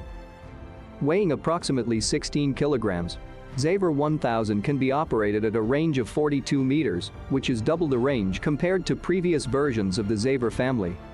Once deployed, the device offers a broader field of view in azimuth and elevation than its predecessors, with a potential angle of 120 degrees versus 80 degrees. The Zaver 1000 uses artificial intelligence to detect living beings behind drywall, concrete, and various structures.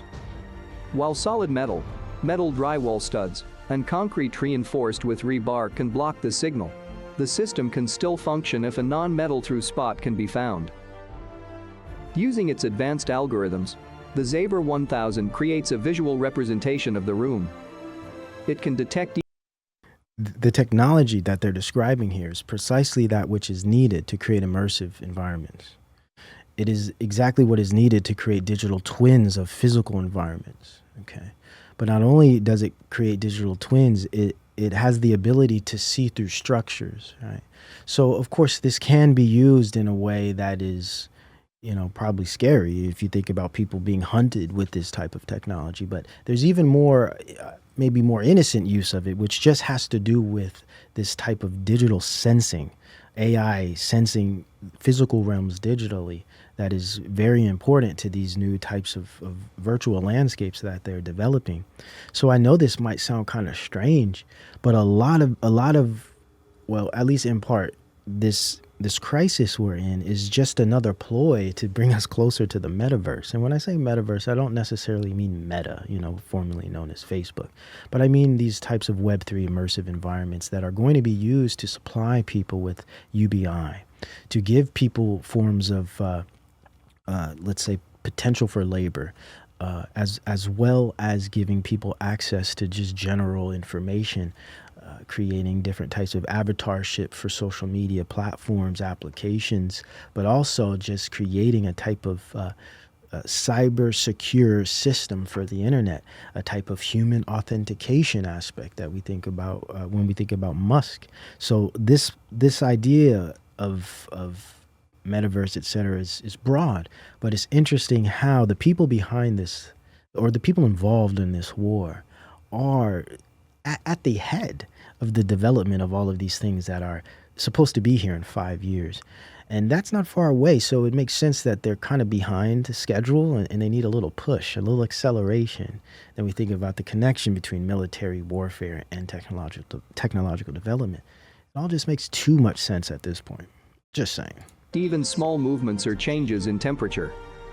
The system can track objects regardless of their activity and can identify hidden individuals, such as snipers, who may be protected by thermal imaging surveillance. The Zaver 1000 system is completely safe for human exposure and complies with international radiation standards. The Zaver 1000 is designed to be more easily upgraded compared to previous versions of the device. Unlike previous versions that were based on field programmable gate arrays, the Zaver 1000 utilizes graphics processing units which are more modern and flexible in terms of upgradability. This means that the device can be upgraded by simply loading new software releases without having to change the hardware. The Zaver has the potential to change the way security and surveillance is conducted. Its millimeter wave technology and its ability to see through walls of different materials make it a versatile tool for military, law enforcement, search and rescue teams, and intelligence units working in various environments. Consumer application. It goes from military to public. Of course, they always have their transition and alternative applications of these technologies because that's the goal. We understand just by, the fraudulent nature historically of warfare that it's not about political conflicts as much as it's about creating technological change in pursuit of civilizational change. Full spectrum dominance. Now, let's continue here.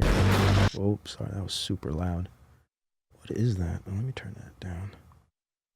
And then I have some clips here of the Iron Dome, which is it's this type of force field, digital force field technology that Israel's known for, being tested, literally tested during this war. Just another example of technology that's getting live R&D, right? The Iron Dome. We don't have time for it, but it's another one of these things, right? And the technology behind the Iron Dome. Wait till you hear about what that's connected to. We don't have time for it today, but it's just amazing to me. Like, for those that know about some of this tech and probably know a lot more about it than me, you know what this is. You know where this is all leading. And what better way than war, of course, but political strife and conflict. I haven't seen people at odds like this ever. I don't think. COVID didn't even compare to this. Well, maybe COVID was pretty bad. We'll see. We'll see how things transpire, but they're pretty crazy. And it's only been a week. That's the thing. It's only been a week. And then there's a cyber polygon. You got a lot of hacking stuff. They're talking about hacking. And this reminds me of, for those that remember, a familiar film from the past, from the 80s. I think a predictive programming type of film. War Games, for those that remember. David Lightman was a master at computer games. A fast thinker. Oh, David! Maybe you could tell us who first suggested the idea of reproduction without sex. Your wife? Get out, Lightning. And a promising student at an old game. Hi. With an electronic twist. Are those your grades? Yep. I don't think that I deserved an F. Do you? You can go to jail for that. Only if you're over 18. This computer company is coming out with these amazing new games in a couple of months. But I want to play those games. Wow. What? We got something. He found the right code word to play the game. We're in. But it was the wrong computer. Shall we play a game? How could I ask you that? How about global thermonuclear war? Fine. All right.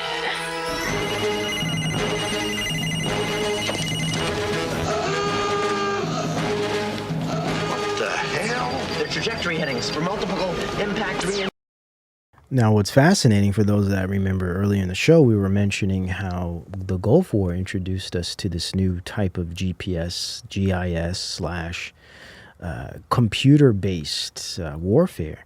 This film foreshadowed that, or predictively programmed us with these ideas that we would see in the Gulf War. This is really what they were, in a sense, using, and what I think we're seeing today is a similar form of war games, just far more advanced,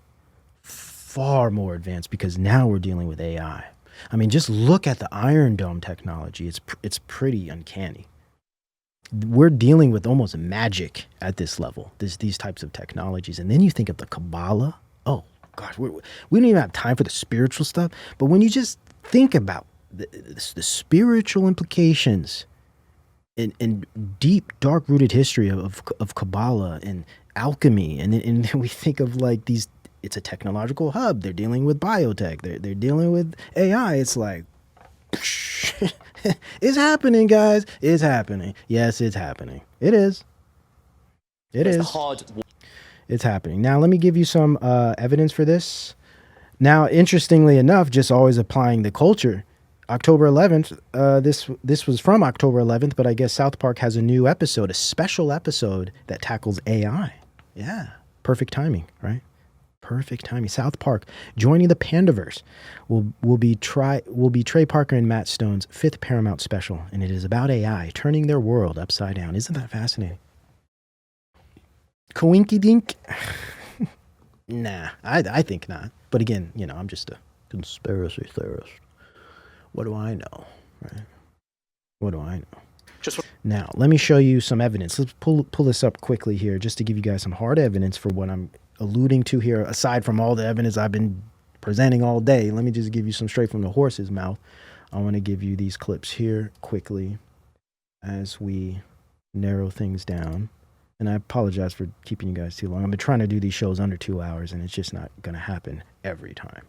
So let's start off with this one here, okay, regarding Palestine and how Palestine, as I showed you earlier in those articles, Palestine has been for a long time, since 2015, and I would argue probably prior, been a type of test bed for Israeli technology through warfare. But there's also an aspect of surveillance that is important to consider here. So let me now play for you. to talk through the situation, not just in Israel, not just in the Gaza Strip, but in West Bank as well, is Mona Shatea, a non-resident fellow at the Tahrir Institute for Middle East Policy. You come to us live from Ramallah in the central West Bank, and that's where I'd like to start, Mona. Based on your industry connections, the work that you're doing, what is the situation in the central West Bank right now for the technology industry? Thank you, Ed, for having me here. By the way, this is Mona Shatea, a West Bank representative.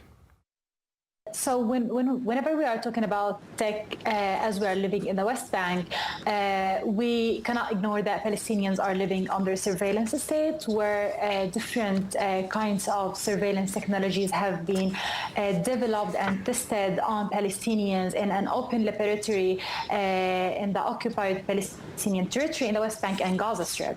And to state, but not like this is not limited to, we are talking about CCTV cameras, facial recognition technologies, spywares, malwares, technologies such as Blue Wolf, White Wolf, and as well as Red Wolf drones, among other various technologies that have been developed by the Israeli government and the Israeli companies, testing that on Palestinians before selling that worldwide to profit from that. And unfortunately, sometimes major tech companies are investing in such companies, in such surveillance companies to develop certain technologies, as it happened like a couple of years ago with Microsoft, that tried to invest $75 million in Anyvision, which is an Israeli company.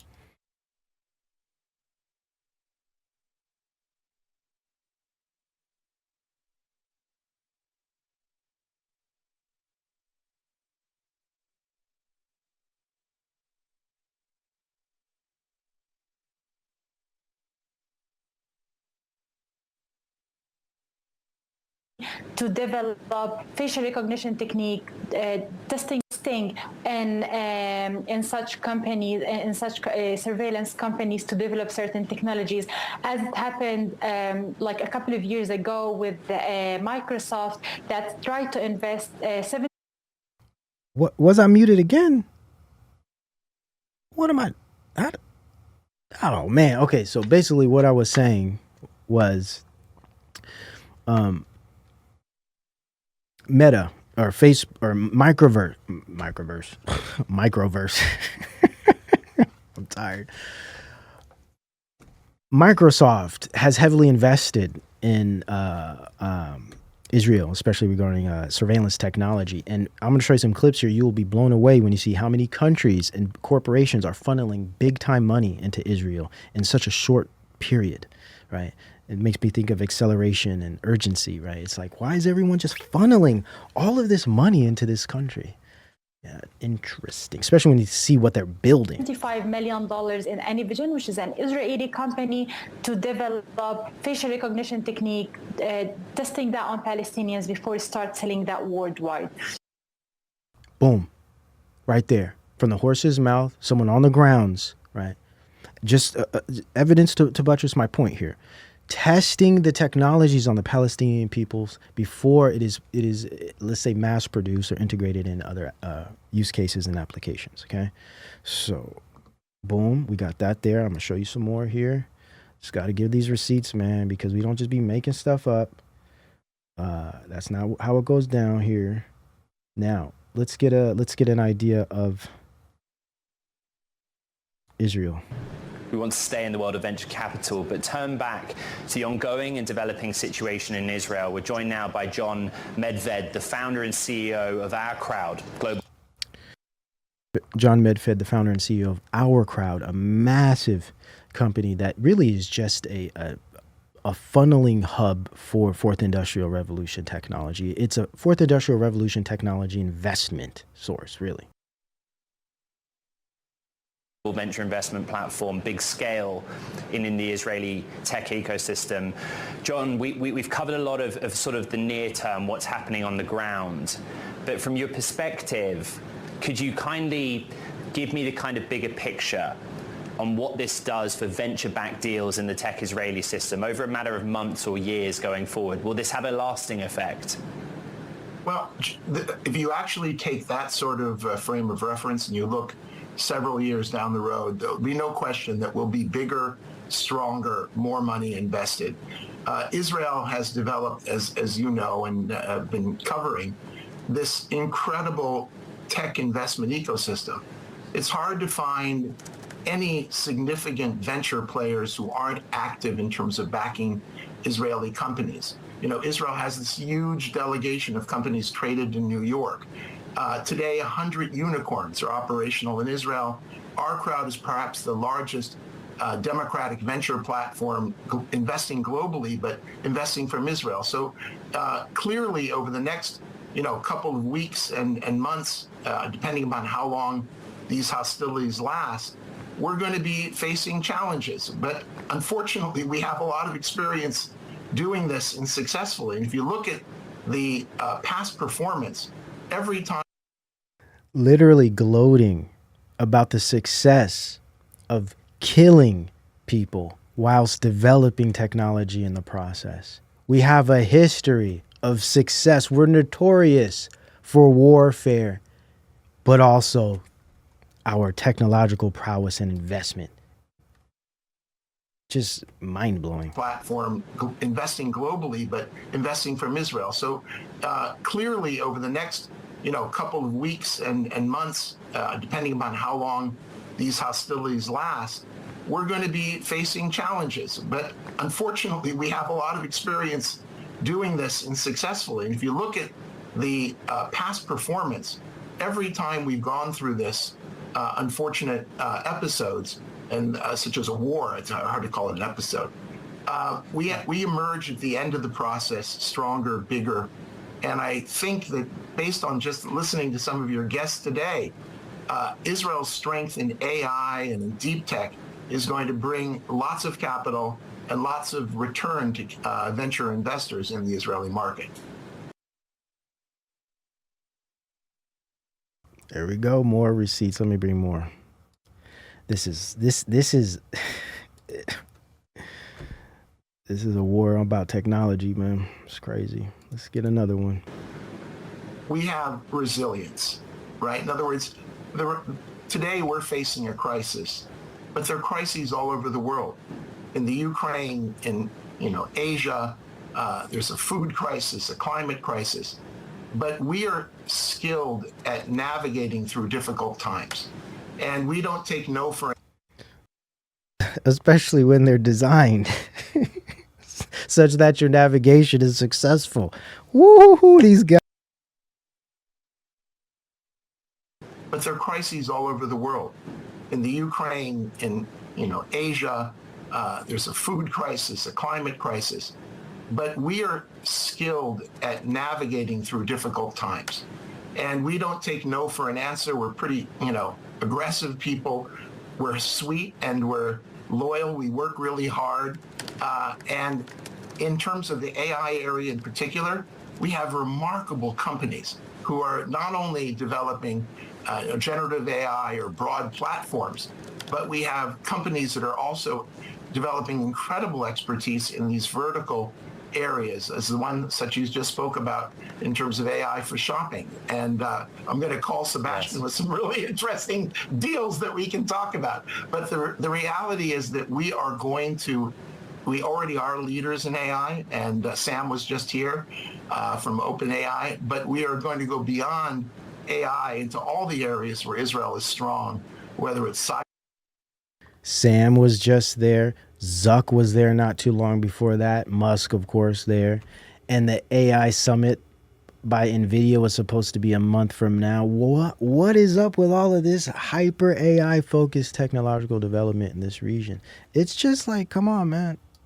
You can't get away with this stuff. The reality is that we already are leaders in AI, and Sam was just here from OpenAI, but we are going to go beyond AI into all the areas where Israel is strong, whether it's cybersecurity, where 40 cents on every dollar is invested in Israel worldwide, whether it's ag tech or food tech, where Israel, more money was invested in alternative protein than the entire European Union. Whoa. Isn't that fascinating? Were you aware of that? Alternative protein? What does that mean? Telling you, this is the hub. As if we didn't know this, but many don't. So I got to present these things. They're bringing the fourth industrial revolution. And this war is literally the catalyst, in my view. Okay, so in Israel alone, in the cloud, in sports tech, in mobility, and I think that this will continue to grow. We're going to get through this war successfully as we have for the last 75 years, and we look forward to working with our global partners. Oh, I'm sure you are. Looking forward. Do you hear this? It's like business talk. Like I said, this is business as usual. It's like, we're going to get through this crisis. Not only are we going to get through it, we're going to be more successful. And we're looking forward to working with our global partners. And you know what that means? This crisis is going to bring more integration of global partners, more support, more funding, more investment, and they can't stop rubbing their hands together. Forgive me. I'm sorry. Let us continue here. So the problem we're facing is that, we are already in a capital constrained environment where companies are cutting their costs, letting people go, trying very, very hard to make sure that they can, get to break even or close, and then make sure they can continue to develop their businesses. Then this comes along, and this is not great in terms of a capital raising environment, but we're stepping it up. Okay, we're going to be, launching many new deals and bringing more capital in. And we're heartened by what we've seen as the response of the global venture community to the Israeli tech community during the last several days. It's incredible. There's a site called Tech Condemning Terror, where there are simply this huge list of people who are supporting Israel and making actual commitments into the nonprofit sector to help families that have been stricken by this, or people who are in need. And, leading funds like Insight or General Catalyst, big companies, an Israeli company like Mobileye, are making, in some cases, multi-million-dollar commitments, to support Israel. So we hope that that won't just be on the nonprofit side, but there'll be an outpouring of support in terms of making investments in what's traditionally been a great place to invest venture capital. And I just showed you that article about 500 VC firms that are all now coming to the support. And it's not, again, in my view, it's not like a political support or, emotional support. No, it's like, let's get in on this game and let's invest. And also, through my research, I've discovered that Israel is really big for technological investment because of their success. So other countries know, hey, you want to you want to invest in some good technology, the best technology or the future of technology, invest in Israel. There's just like this this reputation that they have. So I showed you those ones. And then there's the whole social media part. We won't go into that much just because I think it's pretty understandable. I think you guys get it. This is also about creating new laws for the internet. And I think Israel is helping develop the AI that will be kind of the censorship algorithm system. I think that's another part of this AI development. It's not just cybersecurity, but it's also this type of what we will see as like digital silo tech, where they'll be like siloing perspective and creating this type of tribal net where we're all in these separated and detached and isolated communities that spin wheels and don't necessarily grow. They're creating echo chambers on purpose because this is not only a good destabilization effort, but it also it eliminates the potential for any type of unity that could be a threat, right? So if you keep people stuck in their own little systems and you create more systems and smaller systems and keep dividing them, you atomize the population. And I think that's what we really will be seeing once this type of internet comes, is atomization at a level we haven't experienced just yet. We think we're atomized now through our phones and social media. That's nothing compared to what Web3 is going to do. Now, it isn't to say Web3 won't have a lot of advantages. It's going to have tons of advantages. There's going to be tons of opportunities to make money and do all kinds of stuff. But there are strings attached. That's the problem. That's the hardest part to deal with. It's what are we going to have to really fight against, because it's not just going to be given to us openly and easily. There's going to be a lot involved with Web3, but this is a war about Web3. This is World War 3.0 in my view. Okay. World War 3.0. Now, I showed you guys the video a couple of years ago of Ukraine and how the DIA or DIIA digital, it's like this digital ID that's connected to everything, very similar to the Indian project that they have in India. They have their own digital ID system. Ukraine has its own ID system. And I showed you the clip of the future of Ukraine in 2030. Now, some are saying that possibly this could be the fate of Palestine. I don't know if that's the case. I think it's more of a test ground. I don't know if they're going to turn Palestine into like a smart city or something. I'm not really convinced by that. But who knows? All I do know is that what we are seeing with Israel is similar to what we saw with Ukraine. Israel is an example of Ukraine, this kind of like intel hub, technological hub that's being funneled money and support quickly and in a short period. It's very, very interesting how all these things are connected. Experiments. Yeah, Nancy. Experiments, live operations. They're experiments, but some of them are just pure operations, right? Like experiments would be testing, seeing how technology works, but operations would be literally inflicting certain types of trauma with specific outcomes, right? So then there's another part of this, which I don't want to spend any time on because I've been here over 4 hours and I really got to get out of here, is there's the whole disinformation, misinformation thing. So this is another part.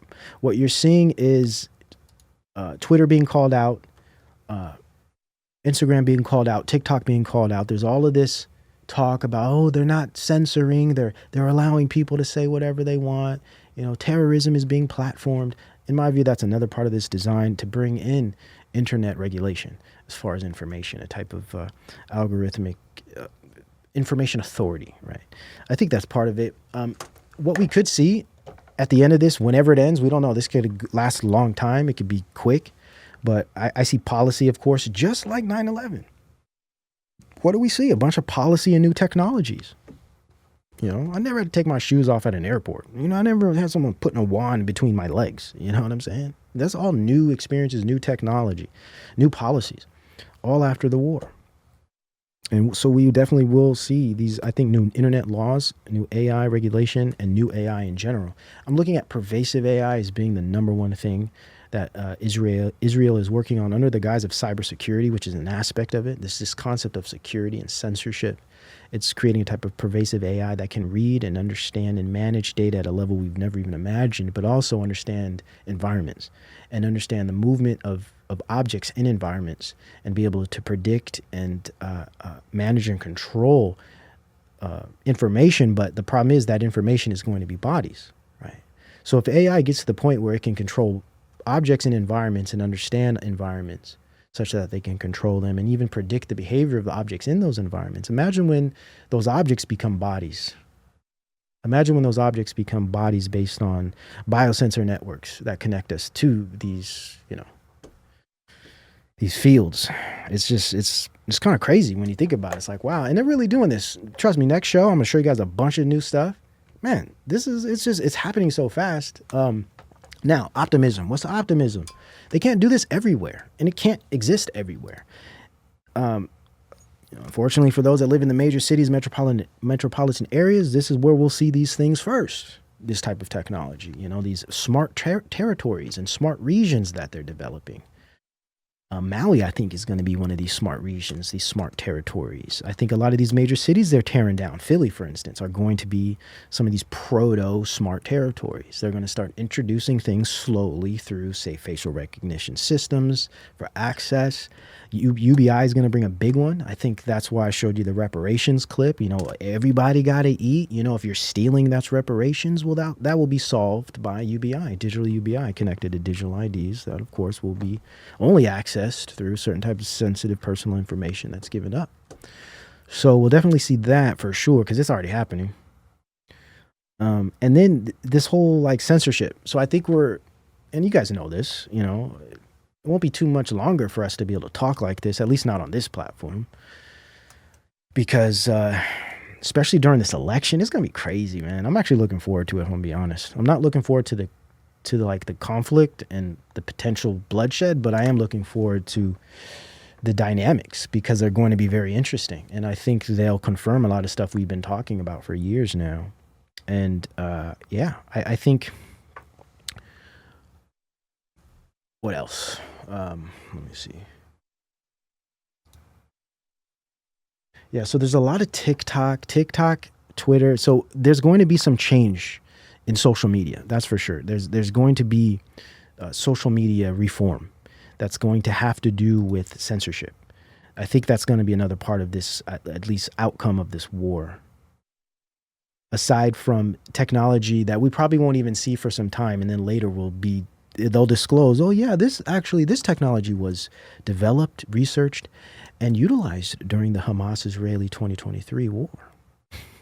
You watch. Let me show you guys this. This war shows just how broken social media is. I thought this was pretty fascinating here. This article. Oh, you can't see that. It says, this war shows just how broken social media has become. It's interesting because this event is being used to make a moral argument that, hey, social media is out of control. People don't know how to behave. People are crazy, and we need to do something about it. So that's what this article is about. Oh, let me show you this one too, just to show you a level of PSYOP that's going on. Check this out. And I've been seeing this on Twitter. A lot of people are passing, and I even showed you something today that is most likely fraudulent. The Qatar clip. There's just so much of this stuff going around. Video game clips and old videos are flooding social media about Israel and Gaza. So I've seen it. People are posting stuff that's years old. People are posting stuff years ago or that, are happening in different countries. It's just crazy how this is truly a real deal information war. That's really what we're undergoing. And we're part of it too, not just the Palestinian people and Israeli people who are suffering too. Like I said, this is a war against us all. This is the elitist, the 1%, the oligarchic, technocratic move towards a transhumanist / post-human future. And all of us are in a sense, obstacles. Our traditions, our beliefs, our religions, they're obstacles. So our beliefs, our traditions, and our religions are being used against us to create conflict such that we cancel each other out. That's what's happening. You're going to see so much conflict between Christians and Muslims. You're going to see so much conflict between left and right. You're going to see so much conflict between pro-Israel, pro-Palestine. And it's all by design, because we're all supposed to be just broken down, as if we aren't already enough broken down as response to the COVID situation. This is just that next blade in the back, and the timing is just uncanny, is it not? It's just crazy. How much more can we all take? And I don't mean us here, because we're well aware of what's going on. We're in the spirit. We're understanding of all this. We got no fear or anything. But how much can the world take? How much more can the world take before people just begin to implode? How much more can people take? Think about this. Think about it. What a year we have ahead. What a year. Man. Let's see. I think I got everything, man. I want to show you a couple more things here, though. Check this out. Let's run through some of these just to wrap things up here. Okay, so we went through this sentiment, right? Now, World War Web 3. Battle to develop the future of the internet, AI, economics, and social communication and interaction. What we have here is biodigital convergence, right? New developments in the internet, telecommunications, pervasive AI, automation network infrastructure via socio-political unrest and destabilization. A cybernetic war over technological development in the pursuit of a new way of being. These are my words here, and these are what I believe. I believe we are all being transitioned into a new way of being, right? Life, a new way of life, right? That has to do with merging man with machine, as Klaus Schwab has infamously repeated over and over again. This is a war also on anonymity. Okay, I think this is important to state. This is not just a war for AI and Skynet. This is a war on anonymity, right? This concept of human authentication on the part of Elon Musk, this idea of misinformation, disinformation as a threat to public health. This is a way to silence truth speakers or those who are just critiquing and asking questions using logic and reason, not complying to some of the just stereotypical standard status quo nonsense psyop propaganda that we're all used to. Okay, they're trying to end anonymity. Imagine going into a store and having to have your face scanned just to get a damn drink. It's insane. But it's all for your safety and security, right? Yeah, so what you do is you just make the environment a hellhole such that people are just begging you to protect them. New internet, new governance. This is also about creating a type of new digital AI governance. They're talking about AI courts right now. That's the first introduction, AI courts. It's big right now in the tech industry and the tech sector, as well as in politics and government. We'll see a merging of that, especially between the public-private partnership. They're working towards AI courts. What do you think that leads to? Imagine the legislative arm being replaced by AI. What is that going to do? Yeah, so we have different war fronts, right? War fronts for digital transformation. We have cultural. We started the show with cultural. Talked about the degeneracy, the weaponization of commercial blackness, conflict, and confusion, utter confusion. People don't know which side to pick. People just don't know what to do. Just pure confusion. What it is disorganizing, and it makes us all device dependent. None of these people would understand what's going on if it wasn't for that damn phone in their hand. Right? That is a weapon. It's also a tool. Let's not get it twisted. But it has been weaponized. Now, there's also an economic front. This is digital bioeconomy. We're transitioning into the digital bioeconomy, also known as cloud capital. We're moving into the next stage, capitalism, impact capitalism, also known as cloud capital. It isn't capitalism at all, in fact. It's a completely different machine.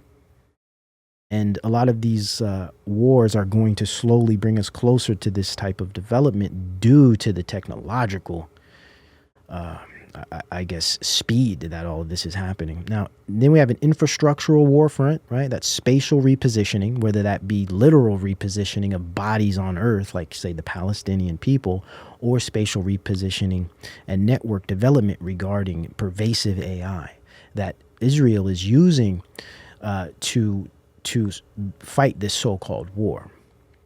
Now, technological development, we see, of course, pervasive AI, cyber physical sensing systems, and research and development. This is precisely what I think this war is all about, at least in great part, is the development of a pervasive AI, also known as a cyber physical sensing system that creates a type of all-seeing eye virtually that makes a digital image, digital mirror of the world, and it can see through walls, all of this stuff, right? It makes me think of, like the cyber physical sensing. It in a sense creates like this, almost like an AI god, actually, right? It's kind of like, if we can use that, like an AI god almost. And then we have political, right? Just deconstruction and reconstruction of traditional governments. I think we're moving away from human manned, or should we say, human operated governments to AI operated governments. And I think it's starting with AI courts. Once we can accept AI courts or AI judges, soon we'll accept AI government. And then it'll be hands off at that point, and we'll really be in a pickle. Internet regulatory systems as well. We're going to see a political or policy regarding internet regulation. I think this is going to be, if not the kind of like the move, it's definitely going to be a catalyst to say, hey, we got to do something about this internet. Look at what all of this is doing. And I have this clip here. I won't play it, but it's a clip from the woman earlier in Palestine, and she was describing how we need to do something about social media because people are putting fake stuff in TikTok, and Israeli soldiers are seeing these clips and they're reacting to them, and they're inflicting real harm in locations due to what they're seeing in these social media clips. So that's pretty important when we think of the influence of social media. But more importantly, I think it's describing information as dangerous and violence. Again, we get back to like hate speech is violence, right? It's like information equates physical harm. And this war is a perfect opportunity to kind of scale that idea to the degree that policy is enforced. And there's acceleration behind it, velocity behind it, because people are dying, people are being affected. We're in a crisis situation, so we got to do something. Got to nip this in the bud, kind of thing, right? Now let's see. Now, Israel-Hamas war as World War Web 3, Gaza as a sandbox for software development, fourth industrial tech, Palestinian people as test subjects. I showed you plenty of articles presenting the idea that Gaza is just a testing ground for Israeli military tech that we understand is just transferred into a public level technology. Beginning of fourth industrial revolution, this is a data war, very similar to Gulf War that started data war. Similar model being practiced in Ukraine, Singapore, Southeast Asia, and throughout parts of Africa. Very similar types of technologies being experimented with and tested in these areas. International support of Israel via tech investment. So we're seeing money being thrown at Israel right now for tech investment. Fascinating. Very, very fascinating. Now, what is a sandbox? Got to get some definitions here. Sandbox. A sandbox is an isolated testing environment. It's a software term. Software engineers will understand this term. Sandbox. A sandbox is an isolated testing environment. Sandboxing is used in various contexts, including a software development, web development, cybersecurity, and malware research. I'd argue as well as AI. Creating a sandbox environment can help you to test new software or updates without affecting the stable running versions. It can also provide a safe and isolated environment for testing and experimentation, which can help reduce risk, increase productivity, and improve security. So it is my view that what we saw in Maui, what we saw in Ukraine, what we saw during COVID was a sandbox for, say, track and trace management technology, or say the introduction of ubiquitous QR code networks. All right. that environment was a sandbox for those technologies. Ukraine was a sandbox for digital ID and different types of massive network systems. I would argue, in my view, personally, Maui is a part of a type of sandbox for smart territory development. And it is also my view that Palestine, or Gaza specifically, is a type of sandbox for Israeli technological development. Now, there's a concept I want to introduce called social physics. We've talked about it in the past, but I just want to repeat it here. Now, we have physical sandboxes, but we also have virtual sandboxes. Okay, so there's regions and locations that can be isolated to test software physically, but also virtually. It is my view, my personal view, that social media is a type of virtual community sandbox to test human behavior. Social media platforms as sandbox virtual communities. R&D in social physics. Social physics we can consider turning mass interpersonal relating into a mappable, predictable data set via virtual environments. Okay.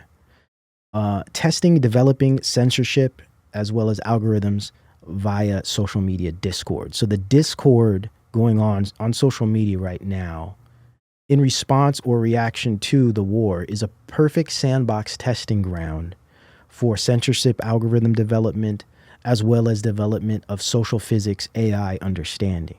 Social AI understanding of social physics is AI's ability to understand mass psychology, turning mass interpersonal relating into mappable, predictable data sets. So once AI gets a hold of enough of these interpersonal relating data sets, they'll be able to map and even predict group behavior based on environment and everything else that is wrapped up into that data. Now, these are some of the corporations involved with this. We have NVIDIA, of course, which is more infrastructural. And then we have Twitter and Meta, which are more based on community and social media behavior, like human behavior, because they supply the human behavior, the behavioral surplus data. And then we have Palantir and MIT, who are definitely more R&D, more behind the software and the engineering. And then we have Alphabet, who is, in a sense, one of the distribution companies, right, that actually distributes all of these things, and as well helps fund, and it's very interdisciplinary, I would say, as far as it being connected directly to central intelligence, which Alphabet is just a central intelligence arm. So it's not like we ever can escape some of this surveillance and these central intelligence kind of arms or tentacles.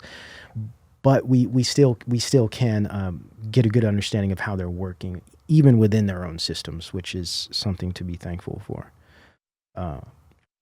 So let's see. I think, yeah. Hold on. Let's see. I think, yeah. All right, we're good. We're good. So I think that's a good enough for today. I got through pretty much the majority of my notes. I'm going to be following up with a bunch more stuff next week, and a whole lot more is going to happen this coming week. So I'll have plenty more to add, and even more stuff that we didn't really get to touch on here.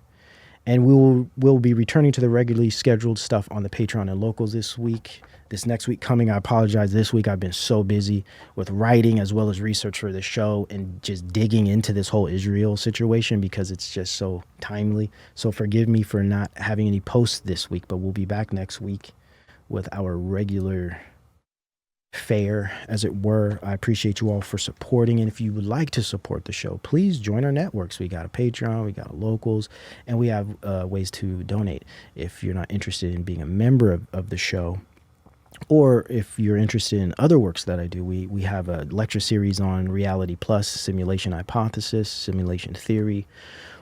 We have a Black Mirror episode review, and we have a lot of old content that's been on there for a while, a lot of stuff that's no longer on YouTube. So we got a bunch of stuff over there, and we have a community, of people that understand what's going on and are really about digging into the truth and appreciate what we do here. So I thank you all. Appreciate you all. I think I got through everything. Let me double check. I might have some visuals that I forgot. Okay, let's see. I showed you those. Oh, I didn't show you this. I didn't get to this one about the we were talking about commercial blackness. And, you know, Sexy Red has this whole, like, we already talked about her, but there's this other group. This is crazy. So this group called City Girls announces their new album is called RAW, Raw, which stands for Real Ass Whores. Yes, not a joke. Real Ass Whores. Forgive me for my French. I'm just repeating the name of the album. Next Friday. These are the young women's inspirations today from our, you know, awesome industry music world of madness. Absolutely insane. Absolute insanity. But this is where we're at. So I think that's going to do it for us, guys. I appreciate you all. I apologize for keeping you too long. I wasn't supposed to go this long. I'm actually probably going to get in some trouble. I got somewhere I have to be. So forgive me. Yeah, I know, MS. 4 hours. It was a big show. We had a lot to talk about. So, you know, we'll blame it on the content. And there's too much to discuss here. And I know you guys been waiting to hear this. So, anyhow, I'm gonna get myself out of here, man. I'll end the show as always by saying all praises to the Most High God. In Jesus' name, amen and shalom.